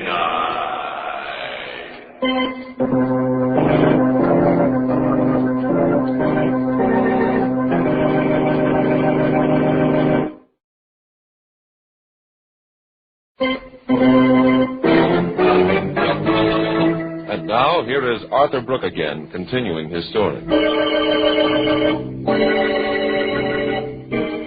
There was an investigation of Peter's death.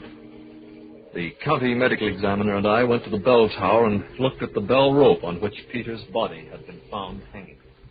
The way I see it, Mr. Brooke, it's a clear case of suicide. The deceased fastened this rope around his neck, climbed up on the belfry ladder, and flung himself out into space. Yes, Mr. Holcomb.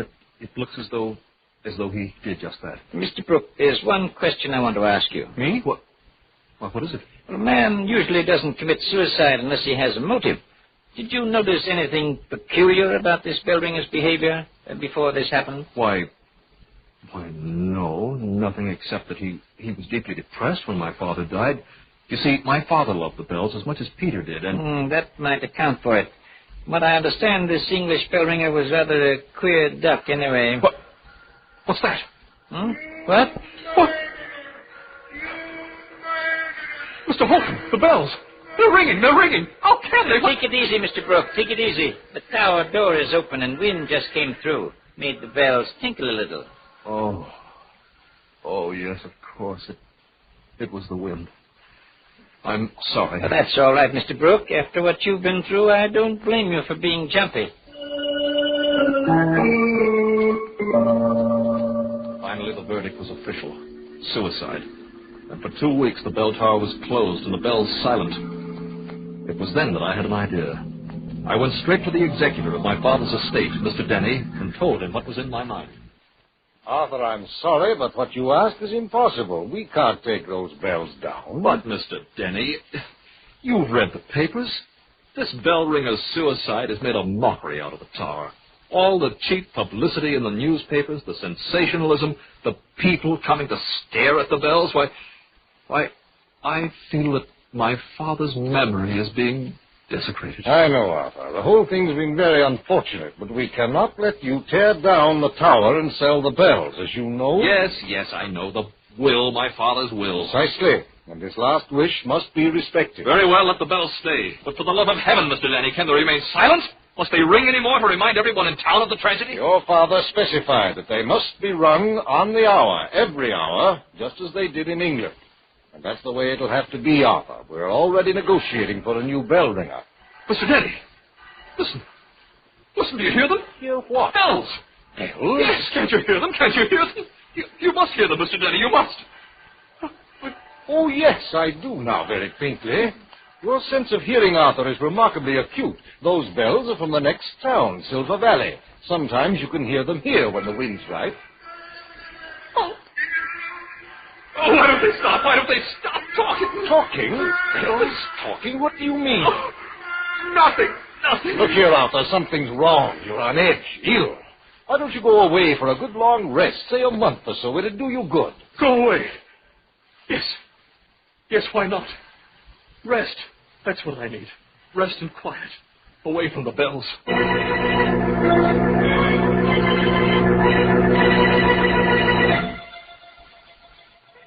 There was a quaint little inn I knew in the mountains, 100 miles away. The food was good, and a golf course nearby, and, well, I made reservations.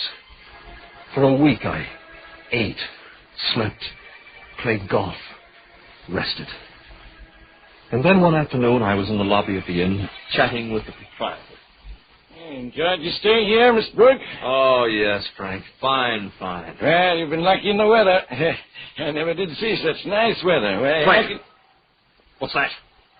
What's what? Do you hear? Bells. Bells? Of course I do.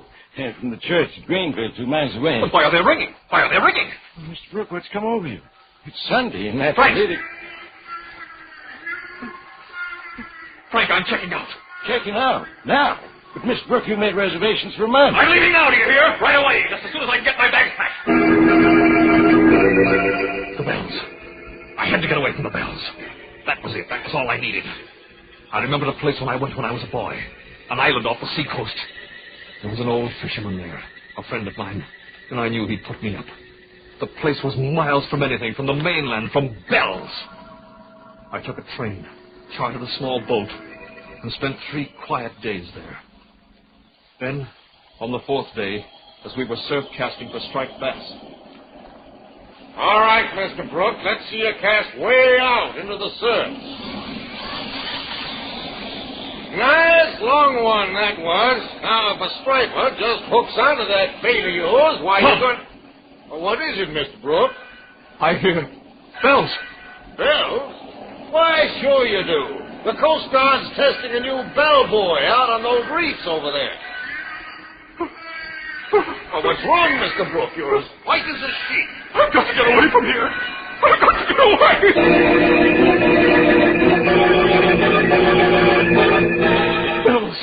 Bells. Everywhere I went, they pursued me, ringing their accusations in my ears. I left the island, got into my car, drove. I didn't know where I was going. I didn't care. I just had to get away from those bells. And then, some days later, I was driving through a desert area in the southwest. I was deep in the desert, reeling off mile after mile on the highway when suddenly from far off I heard bells. I set my teeth, gripped the steering wheel tight.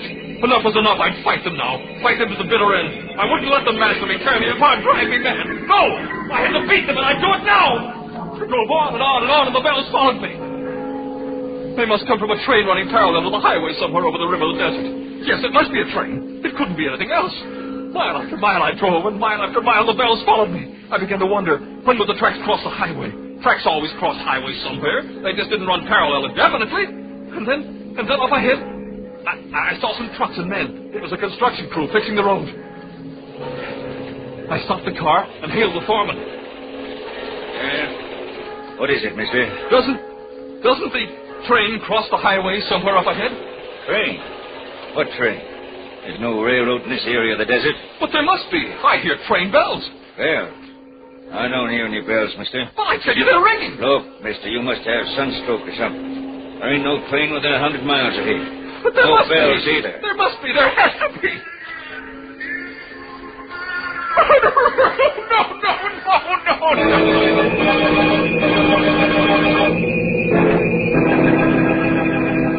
Now I knew what I had to do. I had to go back to the estate, back to the Brook Memorial Tower, and destroy the accursed bells I'd inherited.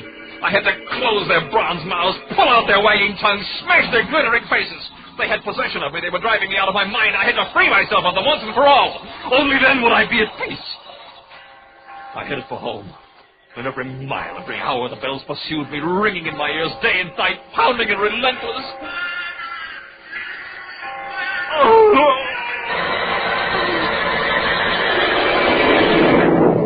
Back at the estate, I went to the gardener's tool house, picked out a heavy sledgehammer, headed toward the bell tower. A car was just coming up the driveway. It looked like Denny's, but I paid no attention. I ran into the bell tower and climbed the ladder into the belfry. Now is the time. There were the bells leering at me, grinning at me. I'd smash them now and forever. I lifted the sledgehammer and brought it down to the first bell. I'll smash it a bit. Why don't you break? Why don't you break? Arthur! Arthur! What are you doing up there in the belfry? I'll smash them. I'll break them into 1,000 pieces. It's the last thing I do. Arthur! You got mad! Stop it, I say! Stop it! Why don't they stop ringing? Why don't they stop? No! No, don't! Don't say it anymore! I can't stand it any longer! I can't!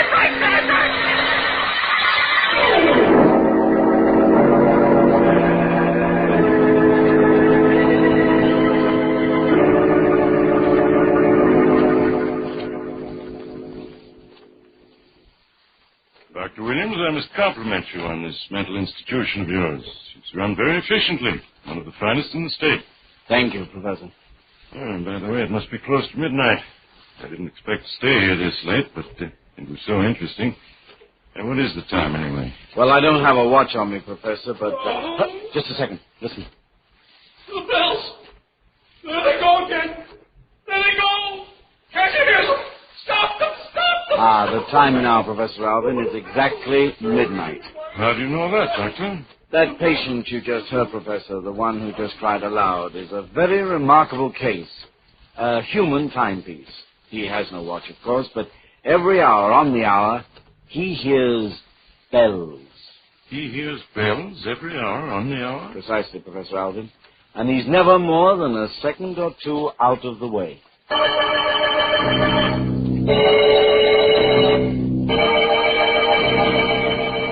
And so a man lies in a bed in a padded cell and hears the bells ringing, every hour, on the hour, just as he once heard the real bells strike 12 for... Murder at midnight.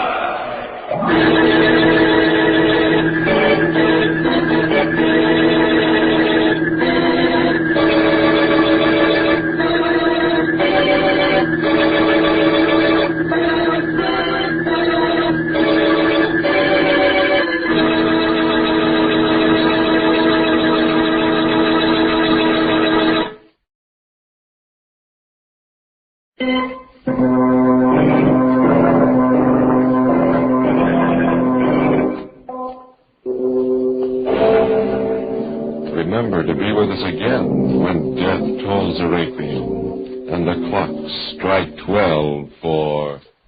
Murder At midnight.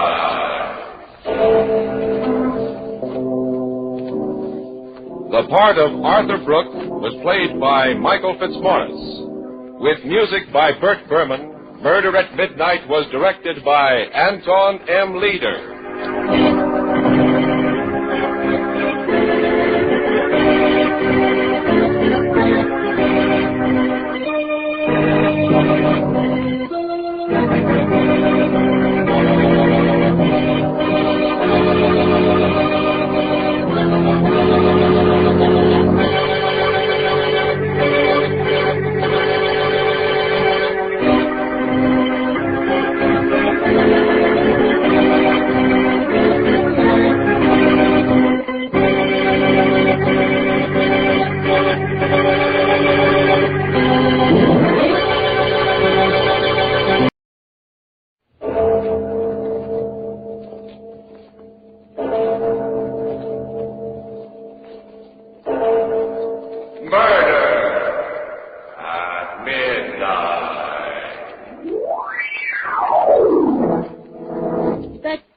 That knife. What are you going to do with that knife? Nothing, Kitty. Nothing at all. I'm just going to cut you open, see if you've got a heart. See, I don't believe you have. And I just want to prove how a body can walk around without one. Mickey,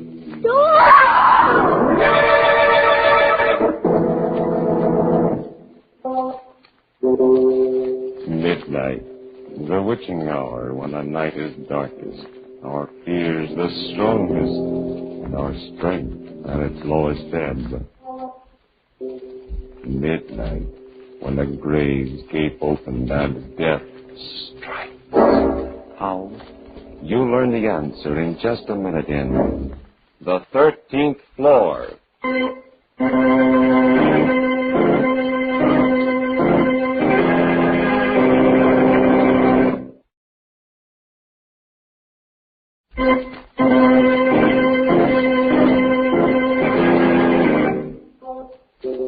And now, Murder at Midnight, tales of mystery and terror by radio's masters of the macabre. Our story by Winifred Wolfe is The 13th Floor.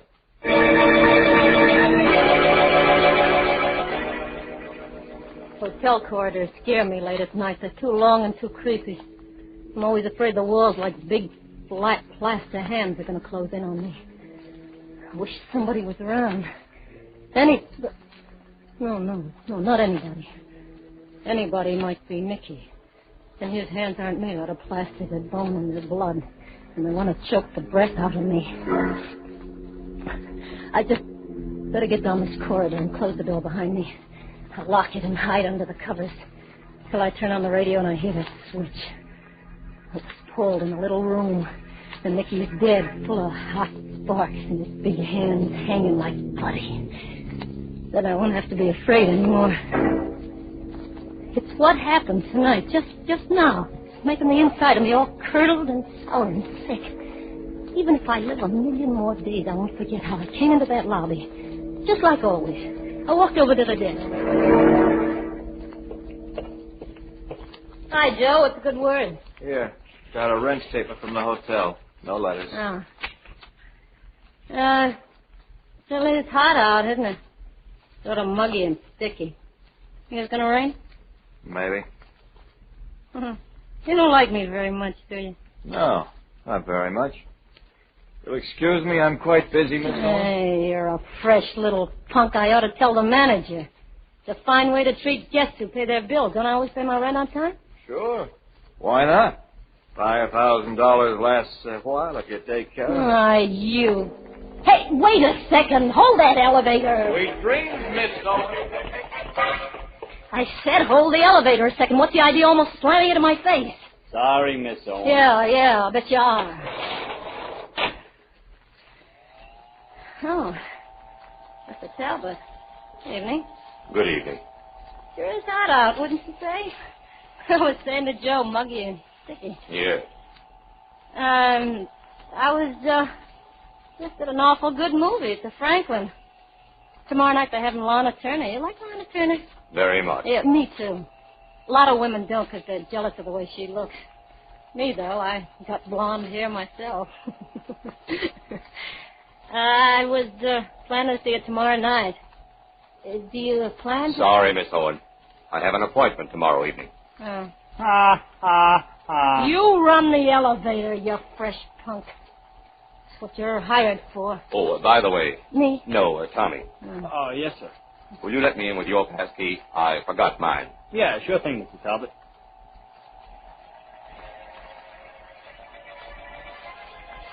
The car stopped and I got out. I was glad to get out. Your floor. Yeah, thanks for nothing. That's when it began, right there.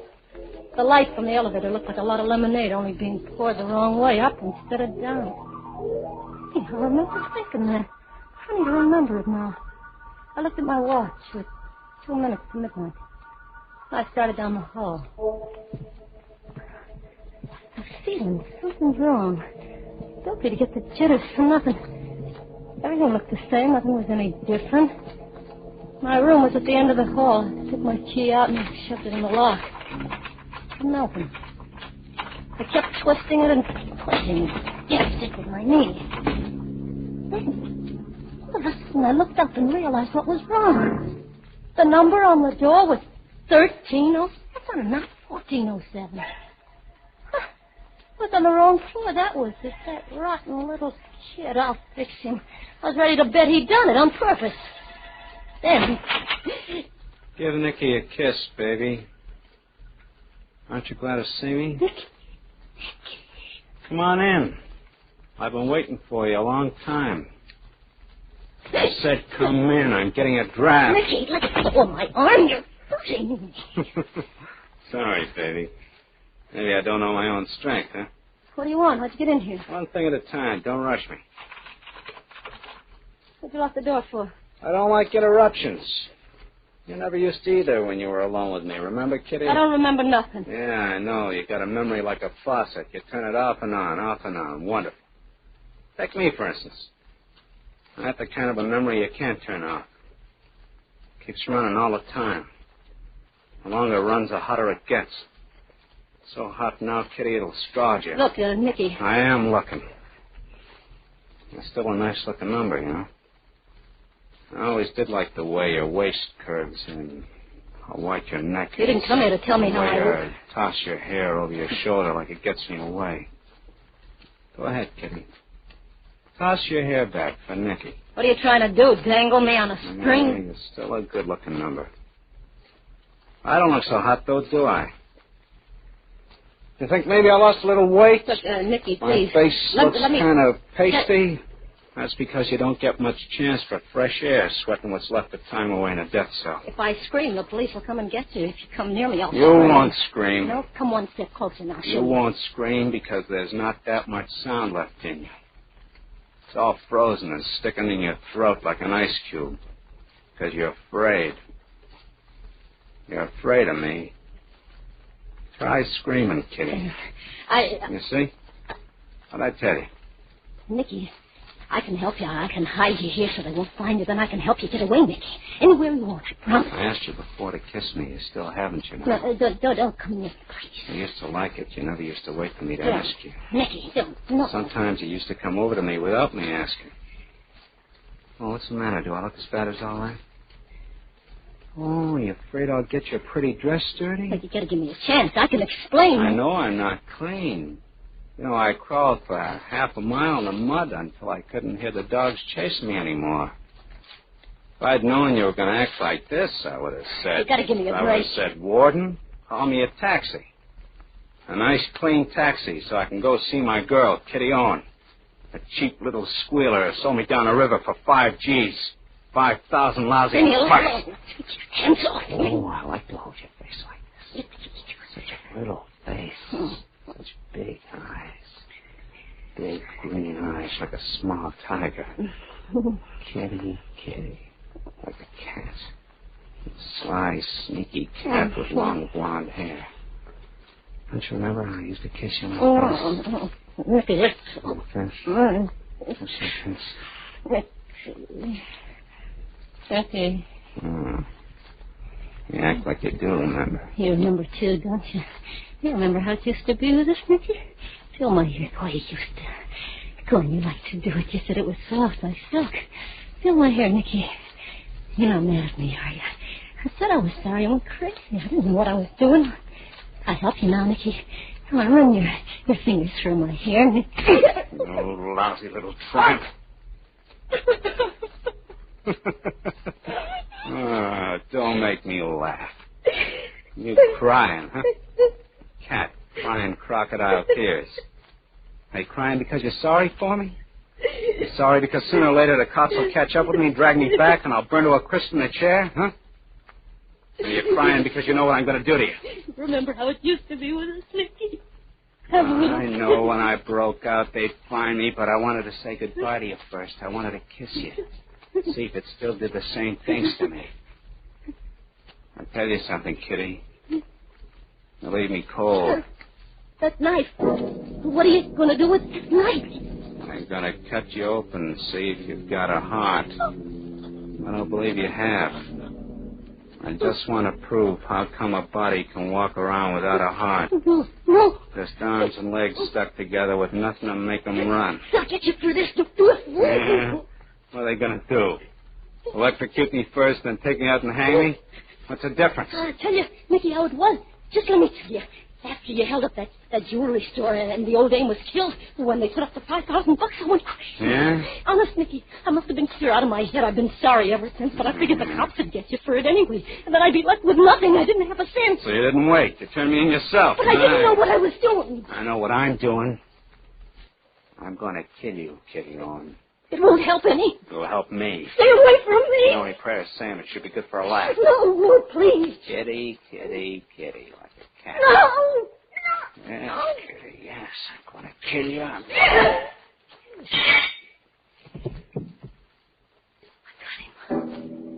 Following me slow like that, he didn't notice when I backed up to the table, picked up the vase. And after I hit him, he didn't know it then either. Just went down looking surprised. I knew he wouldn't be out long, so I bent over and took the key out of his pocket. He moved and made a funny little noise through his lips. Then I stopped breathing altogether. I was free. The hall was empty, no one around. I started to run down the narrow little corridor of the 13th floor. I pressed the elevator button, and I waited. Help, that was the only way I could get it. It seemed like hours instead of seconds. Finally, I heard it coming. I felt like I was standing on hot coals. My insides wouldn't stand still. The hand of the clock above the elevator climbed slowly from 5 to 6 and to 7. I was going crazy to stand in there. 7, 8, 9, 10, 11, 12. And my heart exploded. My legs were soft, sticky pieces of dough, hardly able to hold my body up. The elevator had stopped. 12. And then went on to 14. 14. Then I remembered it wasn't going to stop. It couldn't stop. Because in this building, there wasn't any 13th floor.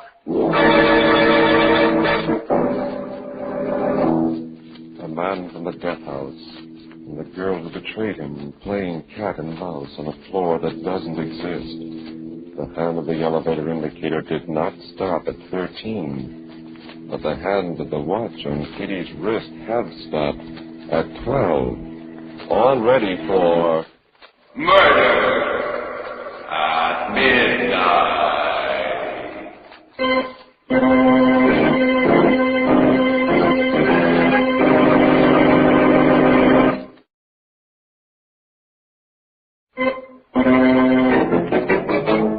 And now, back to Murder at Midnight and the 13th Floor.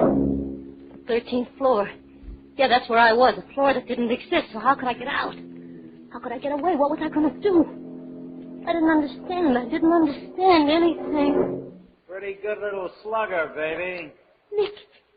You took so much trouble to unlock the door, you should have taken a little time to lock it again after you. Don't come after me with that knife. Please, don't. I don't want to die. You think I did? Why don't you give me another chance? What Nicky? chance did you give me? Wow.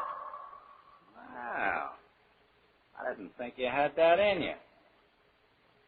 Well, why doesn't somebody come, huh? Maybe it's because there isn't anybody besides us. Cozy, huh? Try it again. Go ahead. Try your own again. Maybe you'll have better luck. He was leaning against the door halfway down the hall, just leaning there and watching me because he knew he had me cornered. But I wasn't cornered. I turned and I ran the other way around the corner and down another hall. I didn't know if I'd really heard him running after me. If it was just the pounding in my head making a noise. I got to the end of the hall. Then I stopped out of breath and looked behind. He wasn't there. No sign of him. I sucked in my breath so even that didn't make any sound. And I listened. I listened to nothing at all because it was so quiet. It was so awful quiet I could hear it. The wall I leaned against was big and flat and gray, and the corners jutted out into the hall like dead fingers. I looked to the right side of me, down the corridor. Like he wasn't there. So I turned my head. I looked at the hall, almost hoping in a way I'd see him and get it over with instead of this wait. I wasn't there either. I tried to squeeze my shoulder blades into the wall so I could hide, but it was hard and cold. It wouldn't move.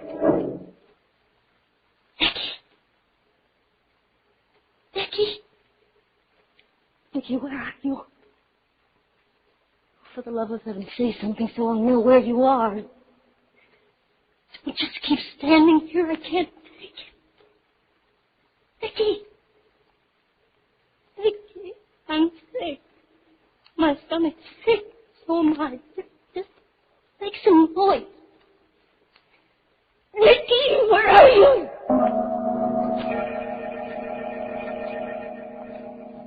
I found myself back at the elevator again. I knew he was around somewhere. Around one of those corners that were jutting out like dead fingers. Wait. The elevator was coming up again. The hand was up to 11. Had to stop. I pressed the button, threw all my weight against it. And it did. It did. The big door was sliding open, and I was safe. Going up or down, Kitty Owen? I'll take you wherever you want to go. Nick. Oh, not again. I can't stand. I'll take you for a ride. No, I won't go. But didn't you ring me? I heard you ring. Come on. Get in. Just the two of us. We'll go for a ride. Only just one of us will come back. I said get in. All the time he was talking, I was backing away. And then all of a sudden I saw at a door with a bright red sign that said stairway down. My last chance, I almost leaped to it. I opened the door and I flew down the stairs. It wasn't easy with high heels, but even so the sound of it was like music. Sweet, hot music from a clarinet, because I knew they were taking me down. Faster. I fell a couple of times. I caught myself by clinging to the bed. I was still there. So I kept running. Suddenly, there I was. I was out on the street again. Now I was really safe. There were always a lot of people on the street. I didn't see any people, just a big policeman with a red face. Boy, he sure looked good to me. Hey, wait a minute. Now, take it easy, miss. Don't get excited. Hey, look, Nicky Carstairs, he's in that hotel. He's after me. Carstairs? Yeah. Sure, I know you're wanting the kids. It can't be. Look, he's out, I tell you. I saw him. He wants to kill me. But Nicky Carstairs is in the death cell. Don't you read the papers? Say, I'll have you reported. What kind of a cop are you anyway? What kind of a woman are you without a heart? Just arms and legs stuck together with nothing to make them go. You're not a policeman. You're Nicky. You're still Nicky. You didn't look like Nicky a second ago. I don't understand. What's the get-up? How do I look? Nicky, please, no, not anymore. I told you we were playing cops and robbers, and this time I'm the cop. And I'm still going to kill you, Kitty Owen. It wasn't over yet. I had to run again. My last stronghold. My last hope, the hotel lobby. If there was no one there, I just gave up. I was through. As I ran around the corner, I thought the war had ended all over again because there was confetti coming out of all the windows, so much of it. Falling. The sidewalks were beginning to look like it had been snowing for a long time. I ran over them like a carpet. I ran with my eyes down and I could see the headlines. Nicky Carstairs in death house, prison. No one had to tell me this. I ran into the lobby to find people, to tell them where he was.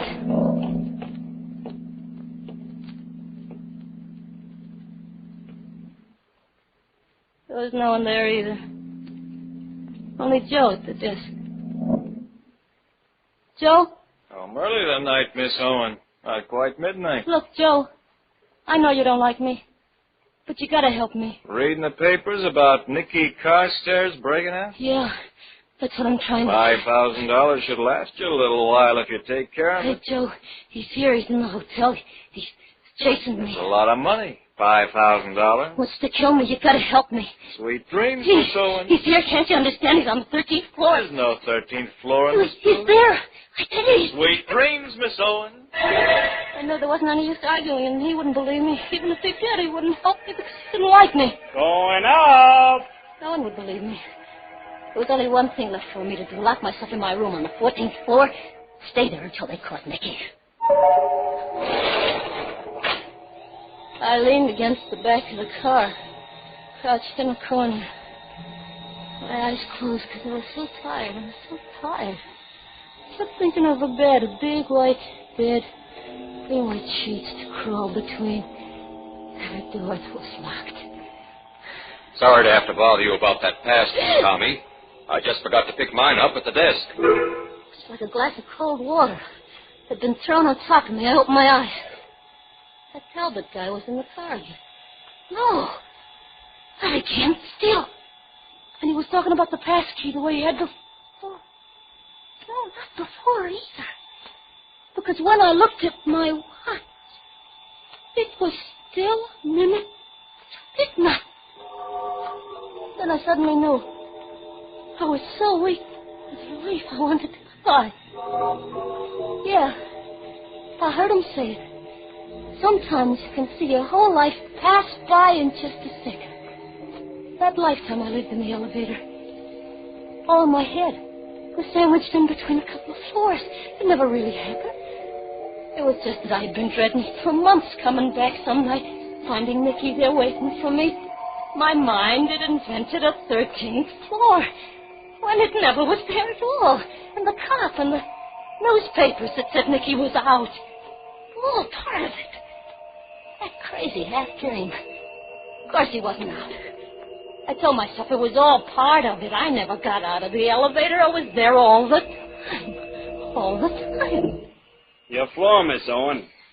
14? Sure, 14. Ain't that your floor? You sure this time, aren't you?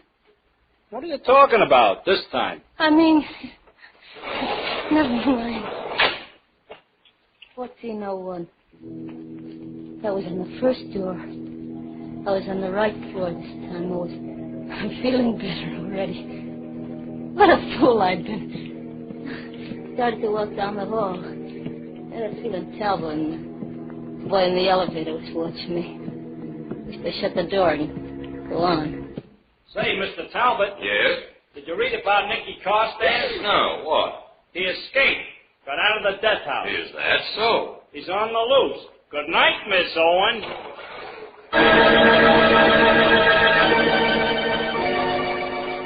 Yeah. Hotel corridors scare me. They're too long and too creepy. I'm always afraid the walls, like big flat plaster hands, are going to close in. Now I know it was more than just dreading it for weeks. Made me imagine. Nicky was out and after me. Must have known it all along. Had a feeling I wasn't safe.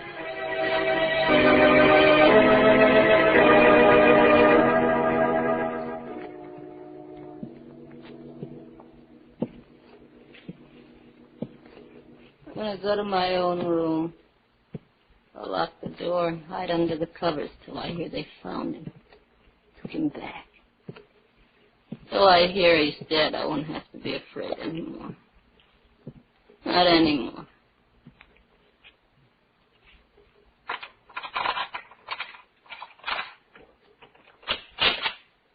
Give Nicky a kiss, baby. Aren't you glad to see me?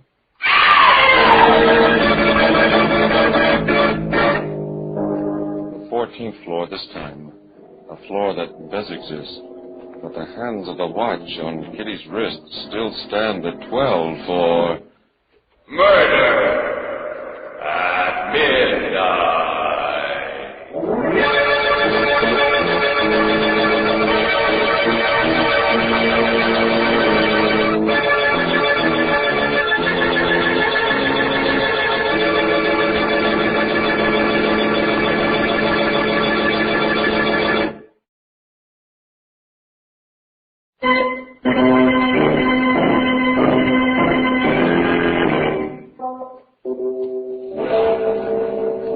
Remember to be with us again when the door marked Exit Only opens and the clocks strike 12 for... Murder at midnight.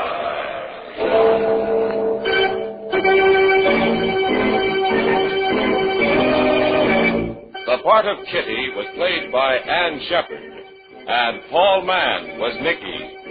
With music by Charles Paul, Murder at Midnight was directed by Anton M. Leader.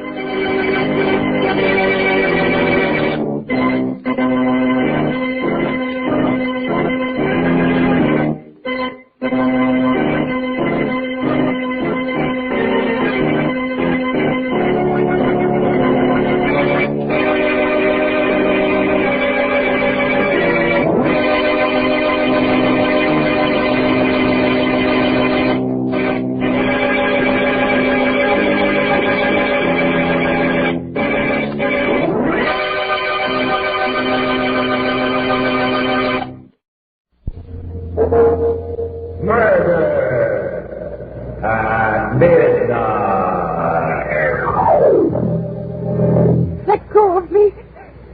Let go. First, I have a little surprise for you. Look there, right in front of you. Tombstones. 3 of them.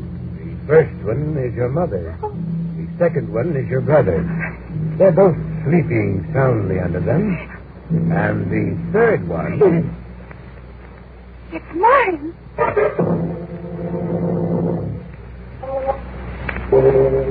Midnight, the witching hour when the night is dark.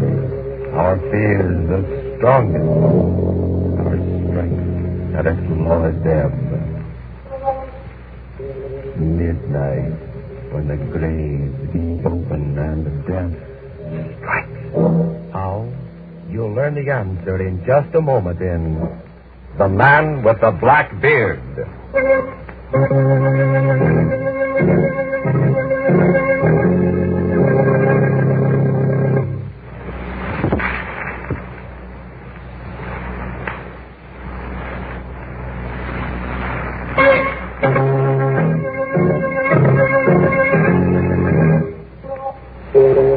And now, Murder at Midnight. Tales of mystery and terror by radio's masters of the macabre. Our story by Sigmund Miller is The Man with the Black Beard.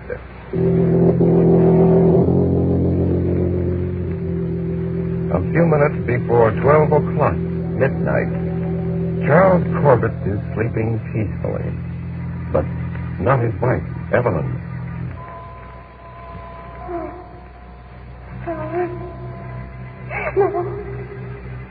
No, don't touch me. There's no use running.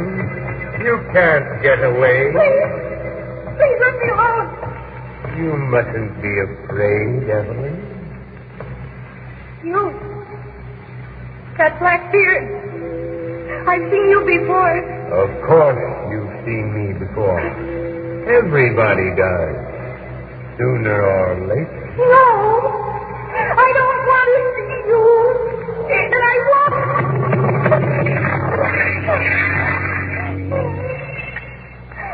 Scalpel, please. What are you doing? You can't operate on me. You can't. Just hold still. After this first incision, you won't feel anything. Well, there's nothing wrong with me. Let go of me. No one's holding you. Get up. I'm trying to. I can't. No, Evelyn. Your face. You're growing beard. Yes, Evelyn. A black beard. You're the man with the black beard who's been following me. Yes, Evelyn. No. I'm afraid you're going to die. The prisoner will rise. Prisoner. I find you guilty. Guilty of trying to run away from the man with the black beard. You are sentenced to be guillotined. No. No, please, I didn't do anything wrong. Step up these stairs, please. My husband. Let me call my husband. No time for that. Raise the guillotine. Please, give me another chance. You'll only run away again. Head down, please. No. Oh, why do you hate me? Why do you want to kill me? Because you hate me. And for this you must die.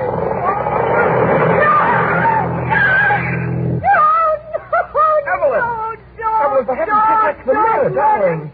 Giles, help me. Marion, stop it. You're perfectly safe. Look, darling. Look, you're in bed. I'm in bed. Yes. Oh, Giles. Oh, what was it, darling? What was it? Was it a bad dream? Oh, Giles. It was the most dreadful dream I've ever had. Oh, there. There was a man with a black beard. And he was trying to kill me. No, darling. At first he was a doctor. He was going to operate on me. And then he tried to guillotine me. And the knife was just going out. Oh. But you... Poor darling, it's all my fault. Oh, no. Why is it your fault? I'm telling you about that latest case of mine, that murder case. No, Charles. No, I don't think it was that. Oh, I dreamed about that man with the black beard before. Charles, it means something. When did you dream about him before? I don't know. It was about a month ago. Oh, yes, that was when I got my new job. That makes sense. No, Charles, there's something else. I can't help feeling it. I can't help feeling that I'm going to die. Don't say that, Evelyn. No, I feel it in my bones, Charles. I'm certain. I'm going to die. Soon.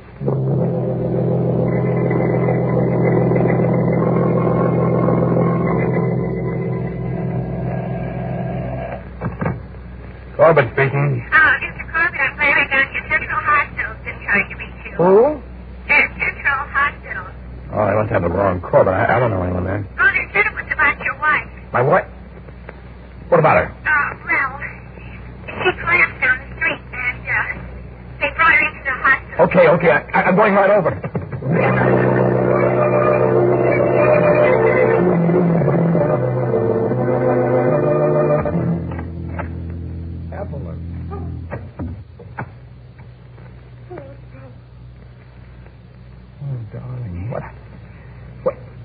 What is this? I came right over. What is it? Oh, baby. Please, honey, don't cry. Oh, look. Tell me. Huh? I saw him. You saw him? The man? What man? The man with the black beard.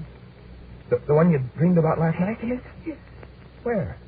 Well, he was in the street. In the street? I left the office. I was going out for lunch. And I was just going out of the lobby when I saw him. A man with a black beard. Oh, no, darling. I stared at him. I tried to place him. And then I realized that he was the man from my dream. He nodded to me, Charles. I guess I must have fainted. Look, Evelyn, honey, it can't be the same man. It's just your imagination. No, Charles, it's not. It was the same man. I remember his face in every detail. No, I don't think... Well, I guess we have to do something about this, darling. What can we do? Look, Look, suppose we go to see Dr. Lieber. He should be able to help you. No. It's no use, Charles. He's after me. The man with the black beard. I'm going to die, Charles. I'm going to die.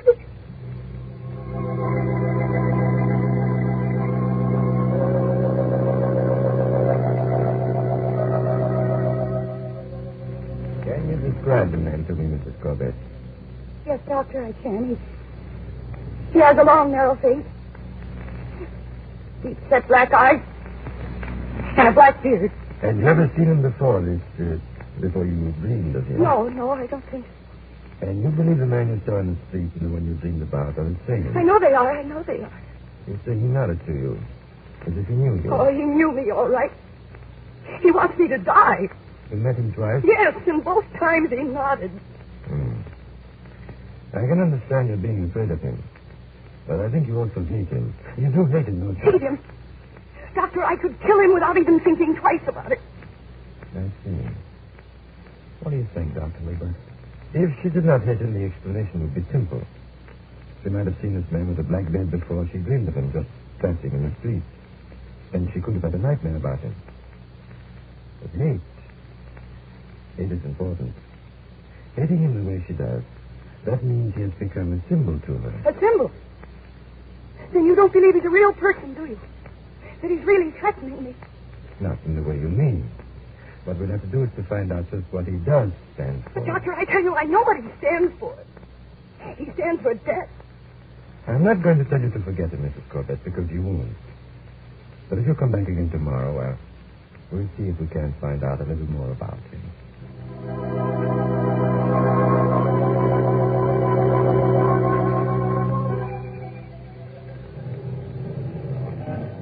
Charles, what are you doing here? Waiting for you, darling. We're going to have lunch together. You mean you'd like to take a look at the man with the black beard? Well, yes. Look, you say you met him right here on the street corner. Yes, right here. Twice. Oh, Charles, are you doing this because you believe me or because you don't believe me? Or is it because you think I've gone mad? Oh, my dearest, what a question. Well, maybe he won't show up today. Well, then I'll try again. Yes, and maybe that I can see him, and maybe you can't. Maybe it's just a... Charles. Huh? Look. Where? There. Coming towards us. Well, I'll be... Oh, just as you described it. Then you do see him. How do you do? Oh. He spoke to me. He never did that before. Get into that car. Hey, you! Wait, I want to talk to you. He isn't paying any attention, Charles. He's driving away. Let him get away. Taxi! Come on. Taxi. Here, let's go, Devil. Wait. Follow that black car. We've got to see where he goes.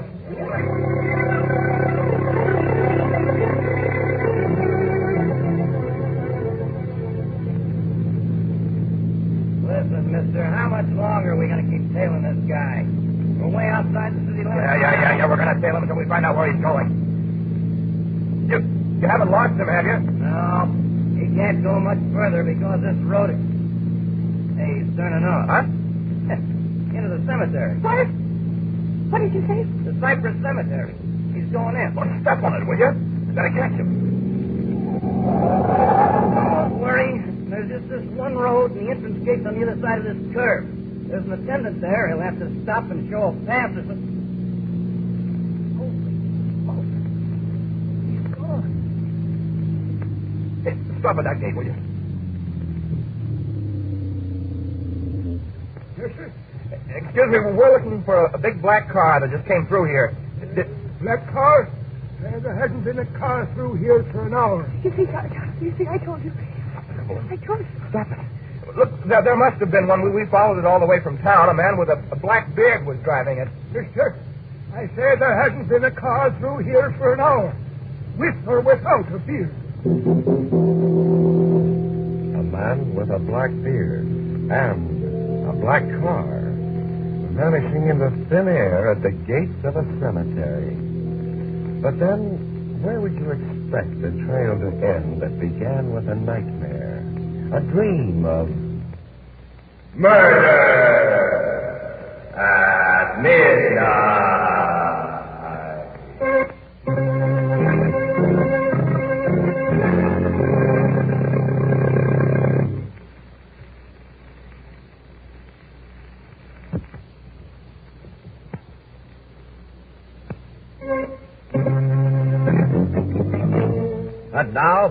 to Murder at Midnight and The Man with the Black Beard. We find Evelyn deep in another terrifying encounter with the man who haunts her day and night. Evelyn.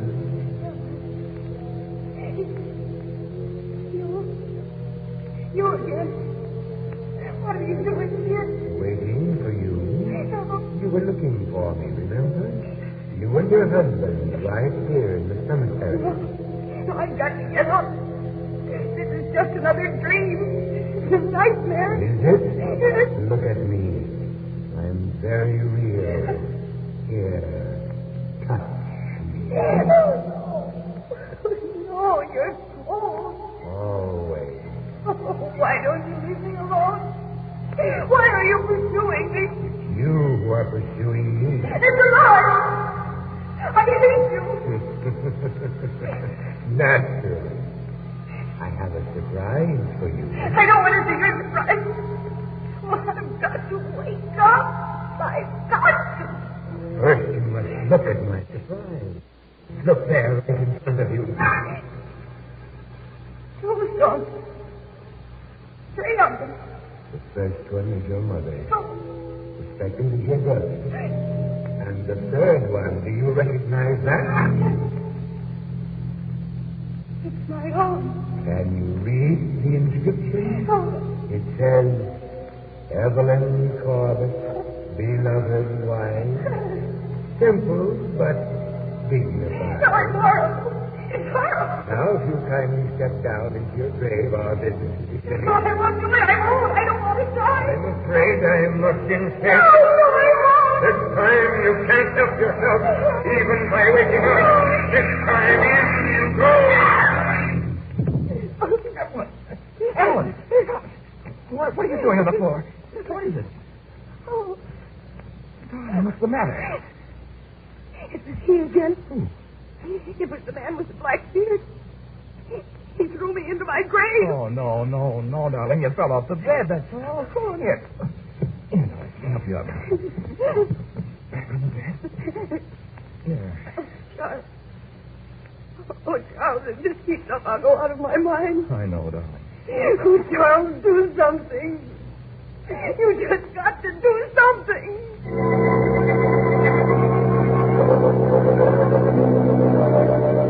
You actually saw him, this man with the black beard, Mr. Corbett. I certainly did. He looked just as Evelyn described him to. And he disappeared at the cemetery. Yes, Doctor, he did.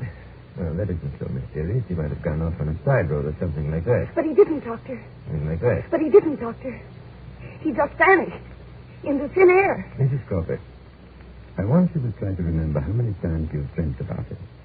That's important. Yes. 3 times.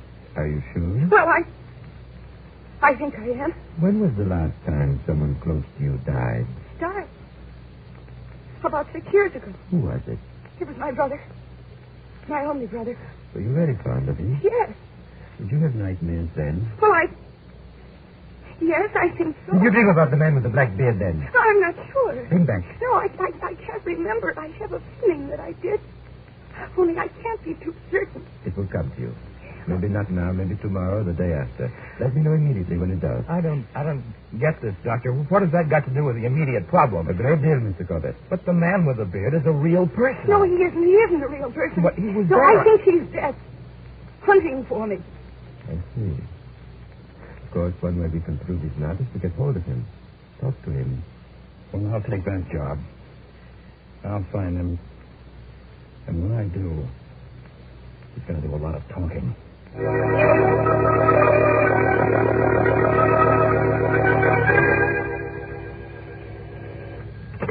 Hello. Mr. Corbett? Yes? Oh, this is the office code. The boss wants you to investigate a new case. Yeah. The body of a Mr. Hampton was found in the river today. He was heavily insured, and they want you to go down to the city morgue and look at the body as soon as possible. Okay, I'll go down right now. Goodbye.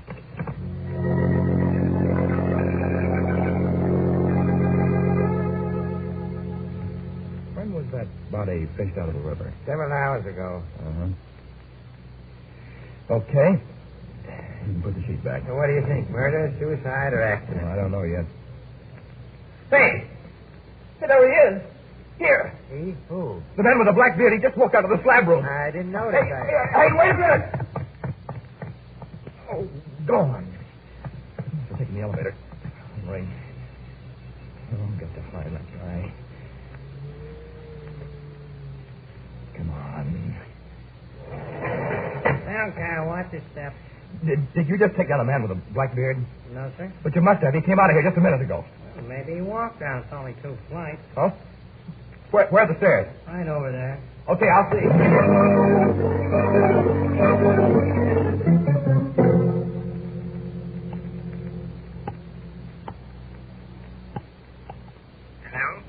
Hello, Dr. Lieber? Yes? This is Charles Corbett. Anything wrong? I just saw the man with the black beard again. You did? Where? Down at the morgue. Did you talk to him? No, he disappeared. I ran after him, but he just vanished. Man. We've got to get a hold of him, Doctor. Perhaps we can meet him at the street corner near my wife's office. She's seen him there several times. I have a very heavy schedule, but when's the bedtime? About 1 o'clock? I'll be there. Look, should I have Evelyn come too? Yes, that might be a good idea. Good. Maybe we can clear this up today.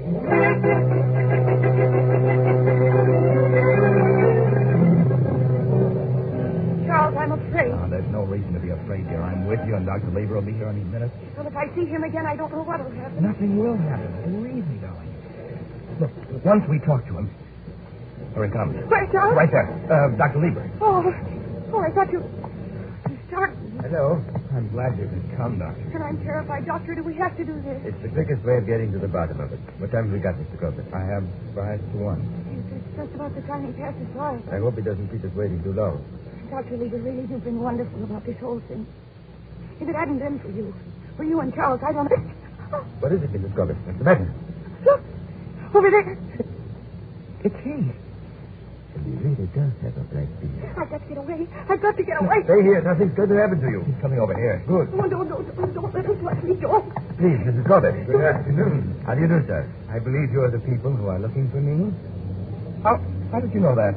The guard out at the cemetery told me. He described you and the lady perfectly. Oh, look out. I got her. Evelyn. She's fainted. Evelyn. Better take her someplace quiet where she gets... My face is just up the street there, a few doors. If it won't bother you too much, Of course not. Show us.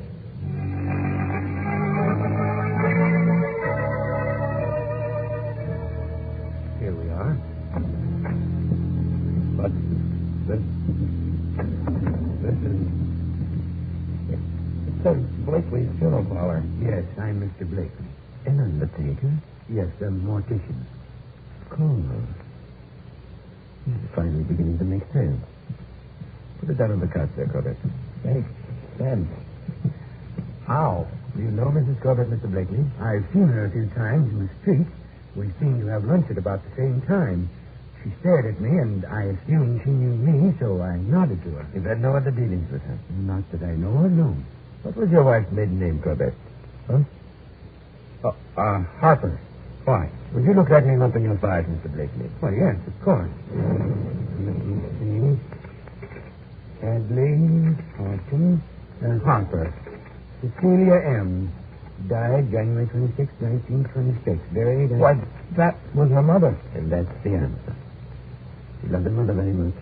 Very much. Yes, she was only 6 years old at the time, but she always had... An age of deep feeling, without any real understanding of cause and effect. Her mother died, and Mr. Blakely came and took her away. As a result, she attributed her death to him. He came to represent death to her, and thus became an object of terror and hatred. But I don't understand. After all these years, she didn't remember him consciously because she wanted to forget about him. But the subconscious mind never forgives or forgets. She must have seen him in the streets without really being aware of it. Then the subconscious mind went to work, started creating those nightmares. And you think that when we tell her all this and we explain... I'm sure of it. Yes, but Doctor, how can we explain the attendant at the cemetery and the guy at the morgue? You know, they said they hadn't seen him. Now that we know that Mr. Blakely, the bearded man, is an undertaker, a mortician, the explanation is simple. He was such a familiar figure at the cemetery and the morgue that his presence did not quite register on your conscious mind. Just as we never noticed our waiter at a restaurant. Oh, yes, of course. I see. Now, let me take a look at her. Should be coming through now.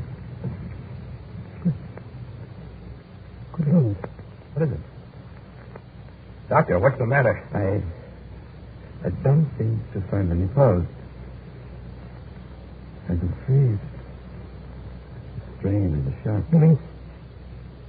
You mean? I'm afraid she is, Mr. Quebec. After all, when you believe someone to be dead, they can be dead.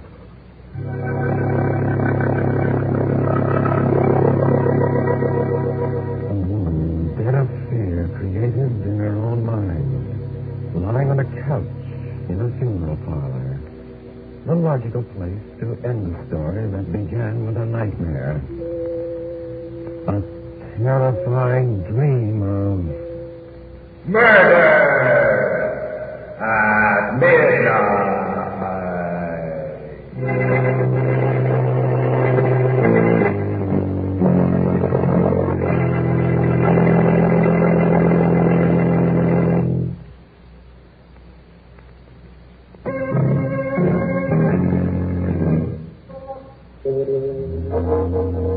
Remember to be with us again when death steps smiling from behind the tombstone.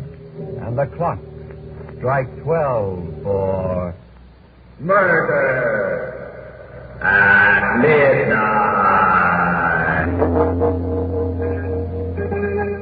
The part of Evelyn Corbett was played by Mercedes McCambridge. With music by Charles Paul, Murder at Midnight was directed by Anton M. Leader.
Out of its frame. No. There on the floor. Sylvia. Good Lord. Her head twisted almost off, and her body looks as if every bone in it was broken.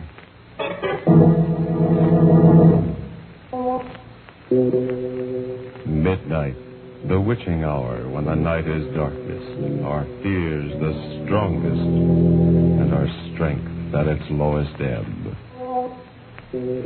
Midnight, when the graves gape open and death strikes. How? You'll learn the answer in just a moment in Death's Worshipper.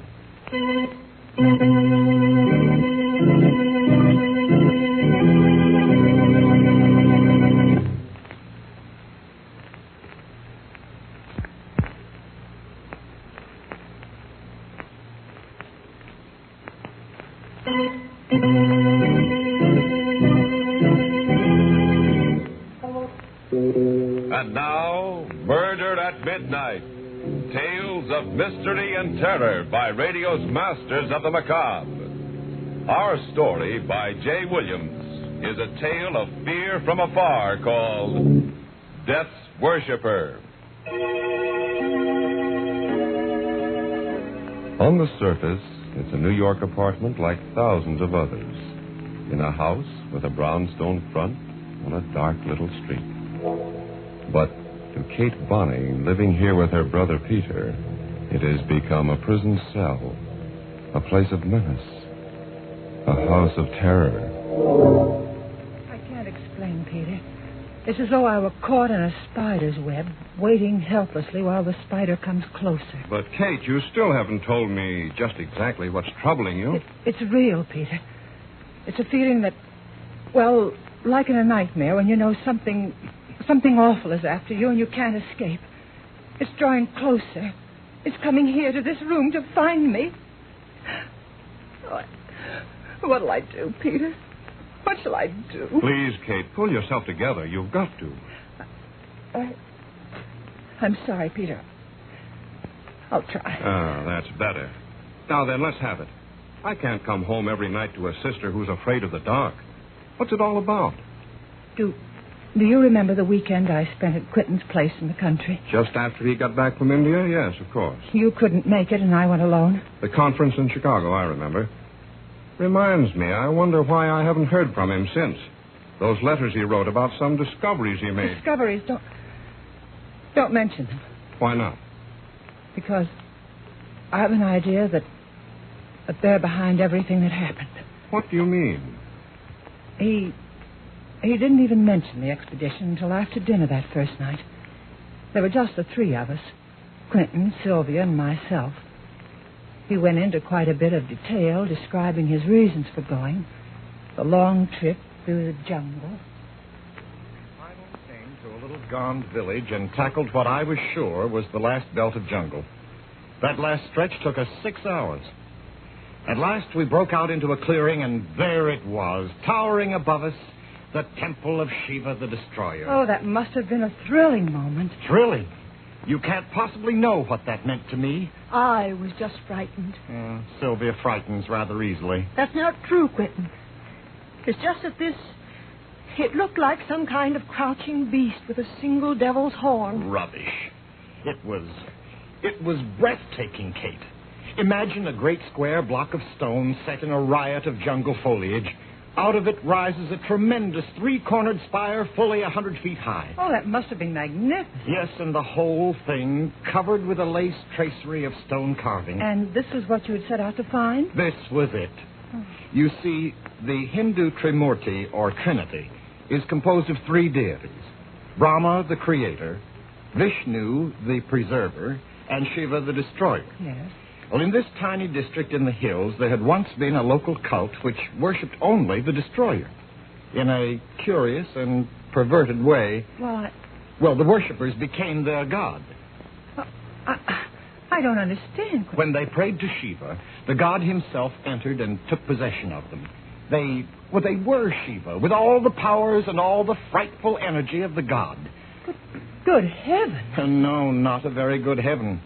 For you see, the heaven of these worshippers was nothingness. Nothingness? Yes. For them, the ultimate goal of man was destruction, the merging of oneself into a kind of cosmic non-existence. Now you can understand how I felt, Kate, when I first looked at that temple. Yes. I suppose that, yes, even a greater mind than yours, Sylvia, might well shrink before the majesty of a concept like that. Well, I know I would have been frightened, too. But India is a place where just such a concept would originate. Life means nothing there. Death flourishes in 1,000 forms. I climbed the spire of the temple and looked down over the sea of jungle to the brown river in the distance and the thread of smoke that marked the village. I was a midget, an ant, crawling over the surface of a giant's house.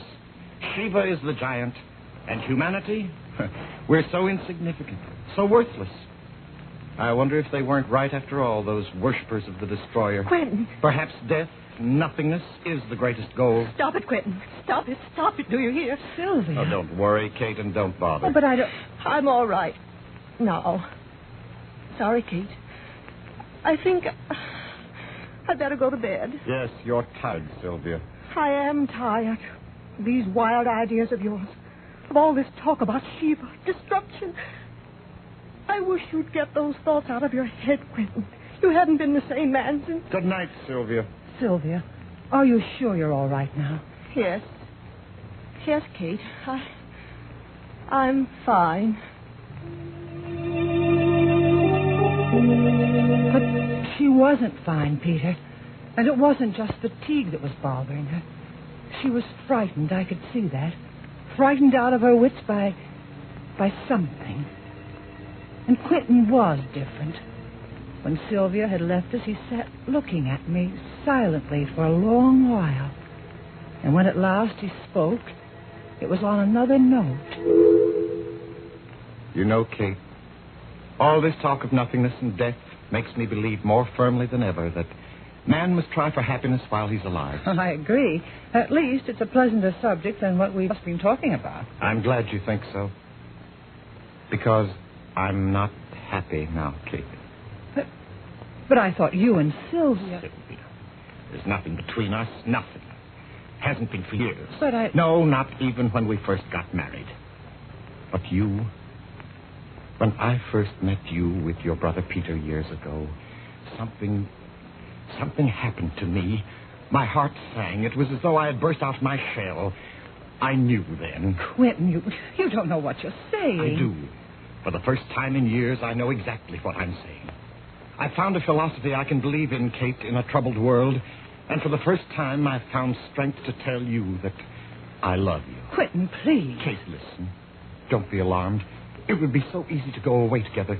Anything is possible for me now. Anything. We will go away. It doesn't matter where. No. We'll find a new life together. The power I know can be yours, too. I love you, Kate. We can make a new world for ourselves. We can be the gods of that world. Quentin, stop. I see. I didn't really expect you to say yes immediately. It is quite a decision. But perhaps I can get you to change your mind. Quentin, you mustn't think... You're right. I mustn't think. I must act. I knew I wouldn't be able to sleep after that. I didn't even try. I went out for a walk. And when I got back, about a half hour later, there was a light in the studio at the far end of the garden. I was curious enough to walk over and look in the window. The room within was hung with oriental tapestries, with odd, crooked Eastern swords. Quentin sat alone, staring at a figure on the table before him. I could hear him through the window.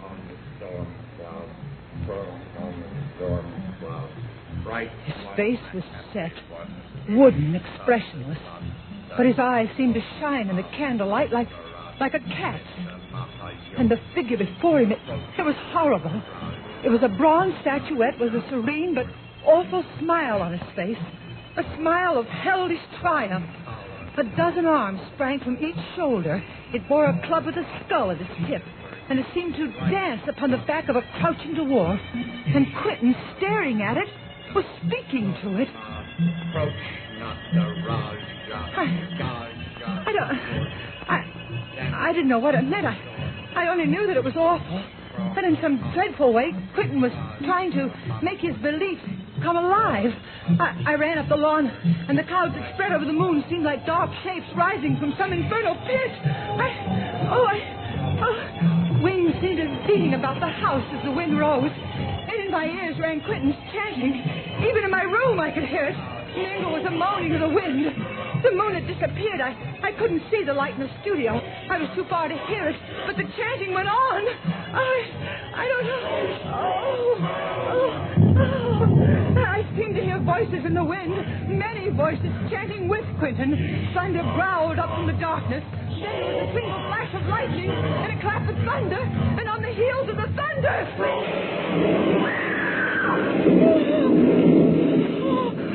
Oh, Sylvia! Sylvia, are you all right? Sylvia, what's the matter? Oh, Sylvia! Hey, Sylvia, what was that? Where are you, Quentin? Here. I was down in the garden. Did you hear? Yes, it sounded like it came from Sylvia's room. This way, quick. Oh. She must have been having a nightmare. Quentin, look. The window. Torn right out of its frame. No, there. On the floor. Sylvia. Good Lord. Is she? Let's see. Good heavens. Her head twisted all around until... And her body... It looks as if almost every bone in it is broken. Staring at the broken body which has been flung against the wall with unimaginable force, lying there like a shattered doll, Kate sways weakly in horror. Is this the work of some demon called up by Quentin's incantation? Or is it something else? Then, as a clock strikes somewhere in the silent house, she is certain of at least one thing in a reeling world, that she is in the presence of murder at midnight.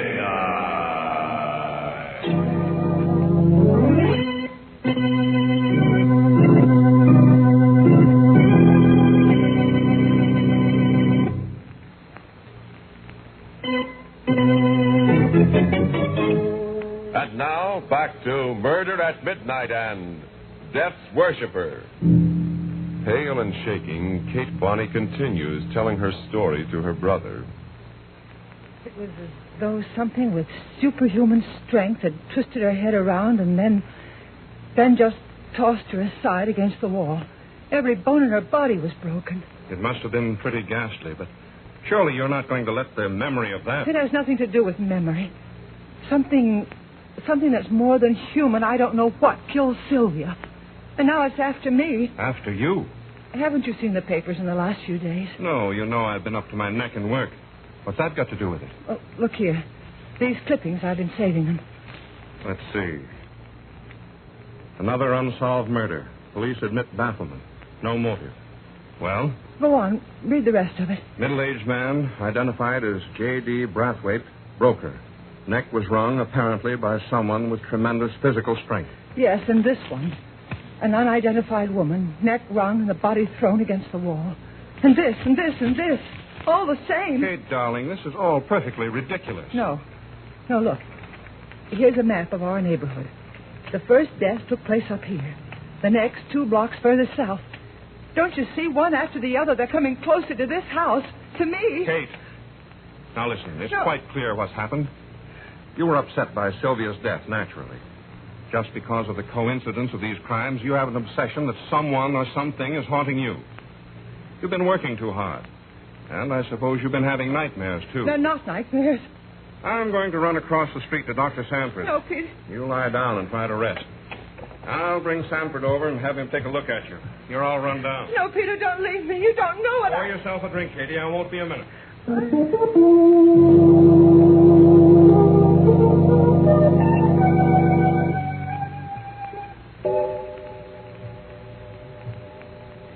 Who's that? Peter. Is that you? Peter, answer me. Is that... Who is it?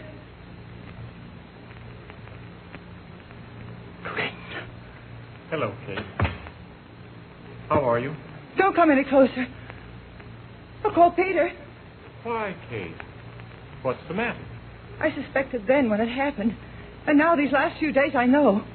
Sylvia, you did it. You killed her, Quentin. I don't know how, but You're mistaken, Kate. It wasn't I. I was only the instrument of something greater, stronger than man. Quentin? What do you mean? Don't be afraid.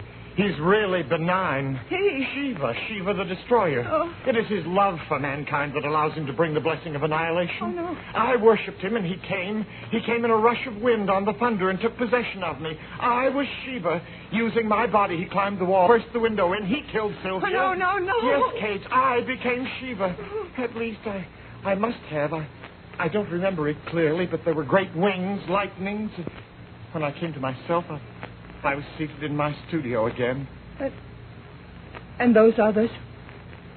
You know about them? Yes, I killed others. I don't remember how many. But all life will end in nothingness, and man's highest goal is to dissolve into dust. I was conferring on them the highest possible blessing, obliteration. Quentin, you're mad. Your discovery... My discoveries made me a god. Now he's starting to come to me now without the incantation, without my willing it. Sometimes at night I feel the great wind of his coming. I turn to ice as the god approaches to seize upon me, and... Kate, I'm afraid. But why did you come here? What do you want of me? I need you, Kate. I'm afraid. That's the truth. I'm afraid of the blackness, of the nothingness, of the inevitable end of all things. When I'm alone, I feel the horror of it, of the darkness. You can save me, Kate. You're the only one who can help me. Sylvia's gone. There's nothing to prevent... You don't know what you're saying. Come in, Doctor. Oh, Quentin. Hello. I was just... Stay where you are. Don't come any closer. A gun? Now, look, Quentin. I warn you, don't come any closer. Stand still, Peter. Kate, for the last time, will you come? Quentin, please listen to reason. Put that gun down. Quentin, easy, Peter. I wouldn't mind killing you, Peter. But if you wish to live, stay where you are. And don't follow me. Has he gone mad or what? Kate, what happened?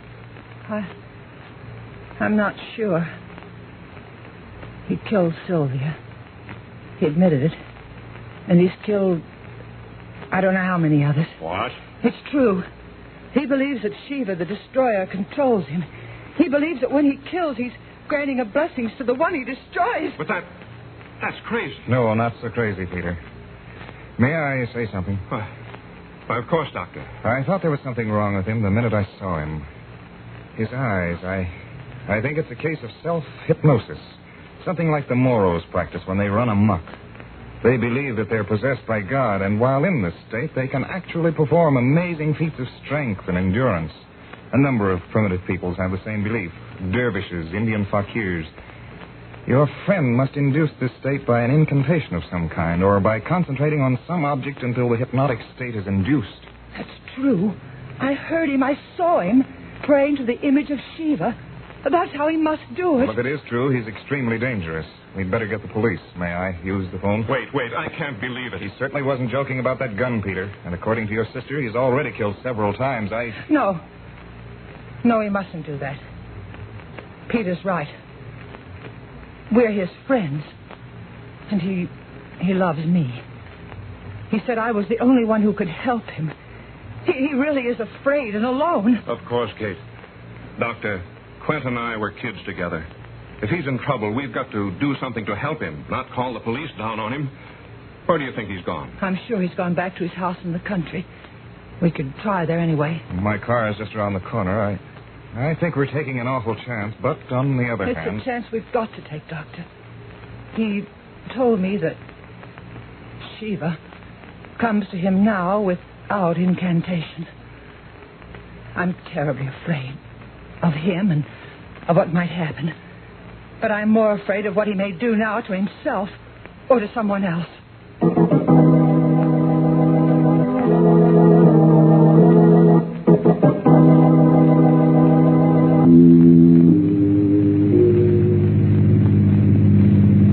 We turn right here below the toll gate. That dirt road? Yes. Look, isn't that a tail light up ahead? Another car. It may be his. The storm coming up. If it'll just hold off for a while. A storm. Just like that first. There, the other car's turning off. That's the driveway to Quentin's house. Step on it.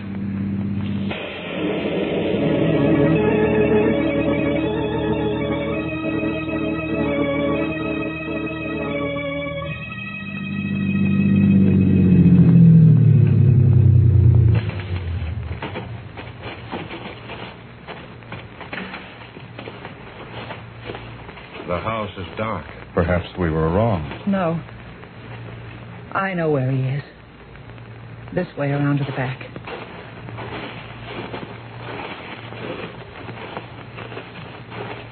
There's the light. That's the studio. Quiet. Let's have a look first.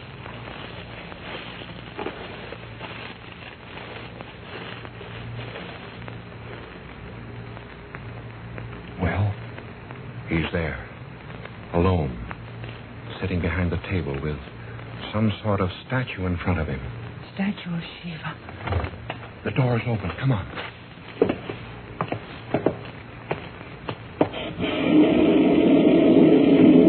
The bright one, the happy one, Peter. Quentin, what are you doing? The incantation. He's calling up that demon. Quentin, stop. Quentin, it's Kate. Don't you hear me? Stop it, please. Please, Quentin. Kate? Kate, is that Yogi? Approach. He's in a trance. Shall we? No, don't touch him. The slightest thing now might turn him into a raging maniac. Let your sister try. Quentin, you must stop. This awful thing, it isn't you anymore. It's not what you want. You said you loved me. If that's true, you must shake this madness off. Kate, calling me? I can't. He's too strong for me. Try, Quentin. Try. You can do it. Come back, Quentin. If you really love me, fight it. Fight it. I can't. He's coming. Coming. Can't you hear them? Get away, Kate, before he comes. Only one thing left. One thing I can possibly... the statue. Smash it and... Don't move, Peter.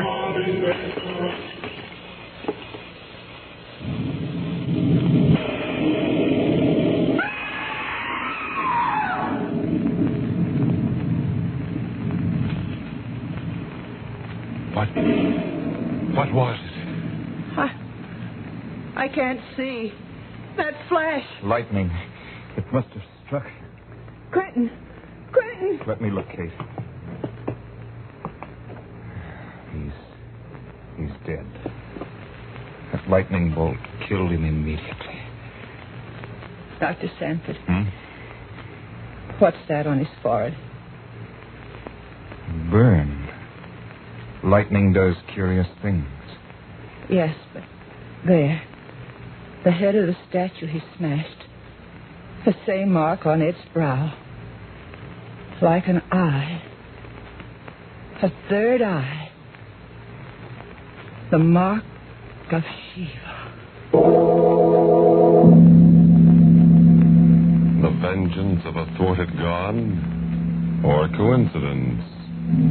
Kate and her brother look at each other, and then again at the contorted face with that inexplicable burn etched like the mark of Cain upon its forehead. And in the distance, from some far-off steeple, a clock begins to chime the hour. 12 strokes for... murder at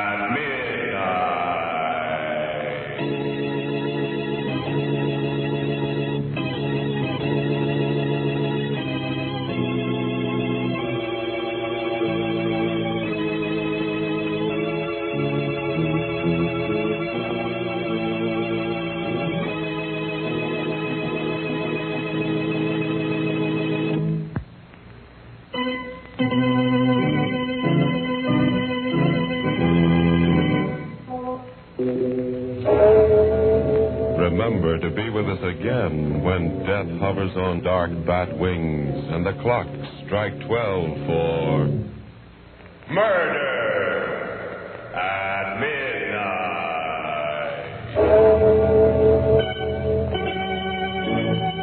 The part of Kate was played by Bess Johnson, and Carl Emery was Quentin.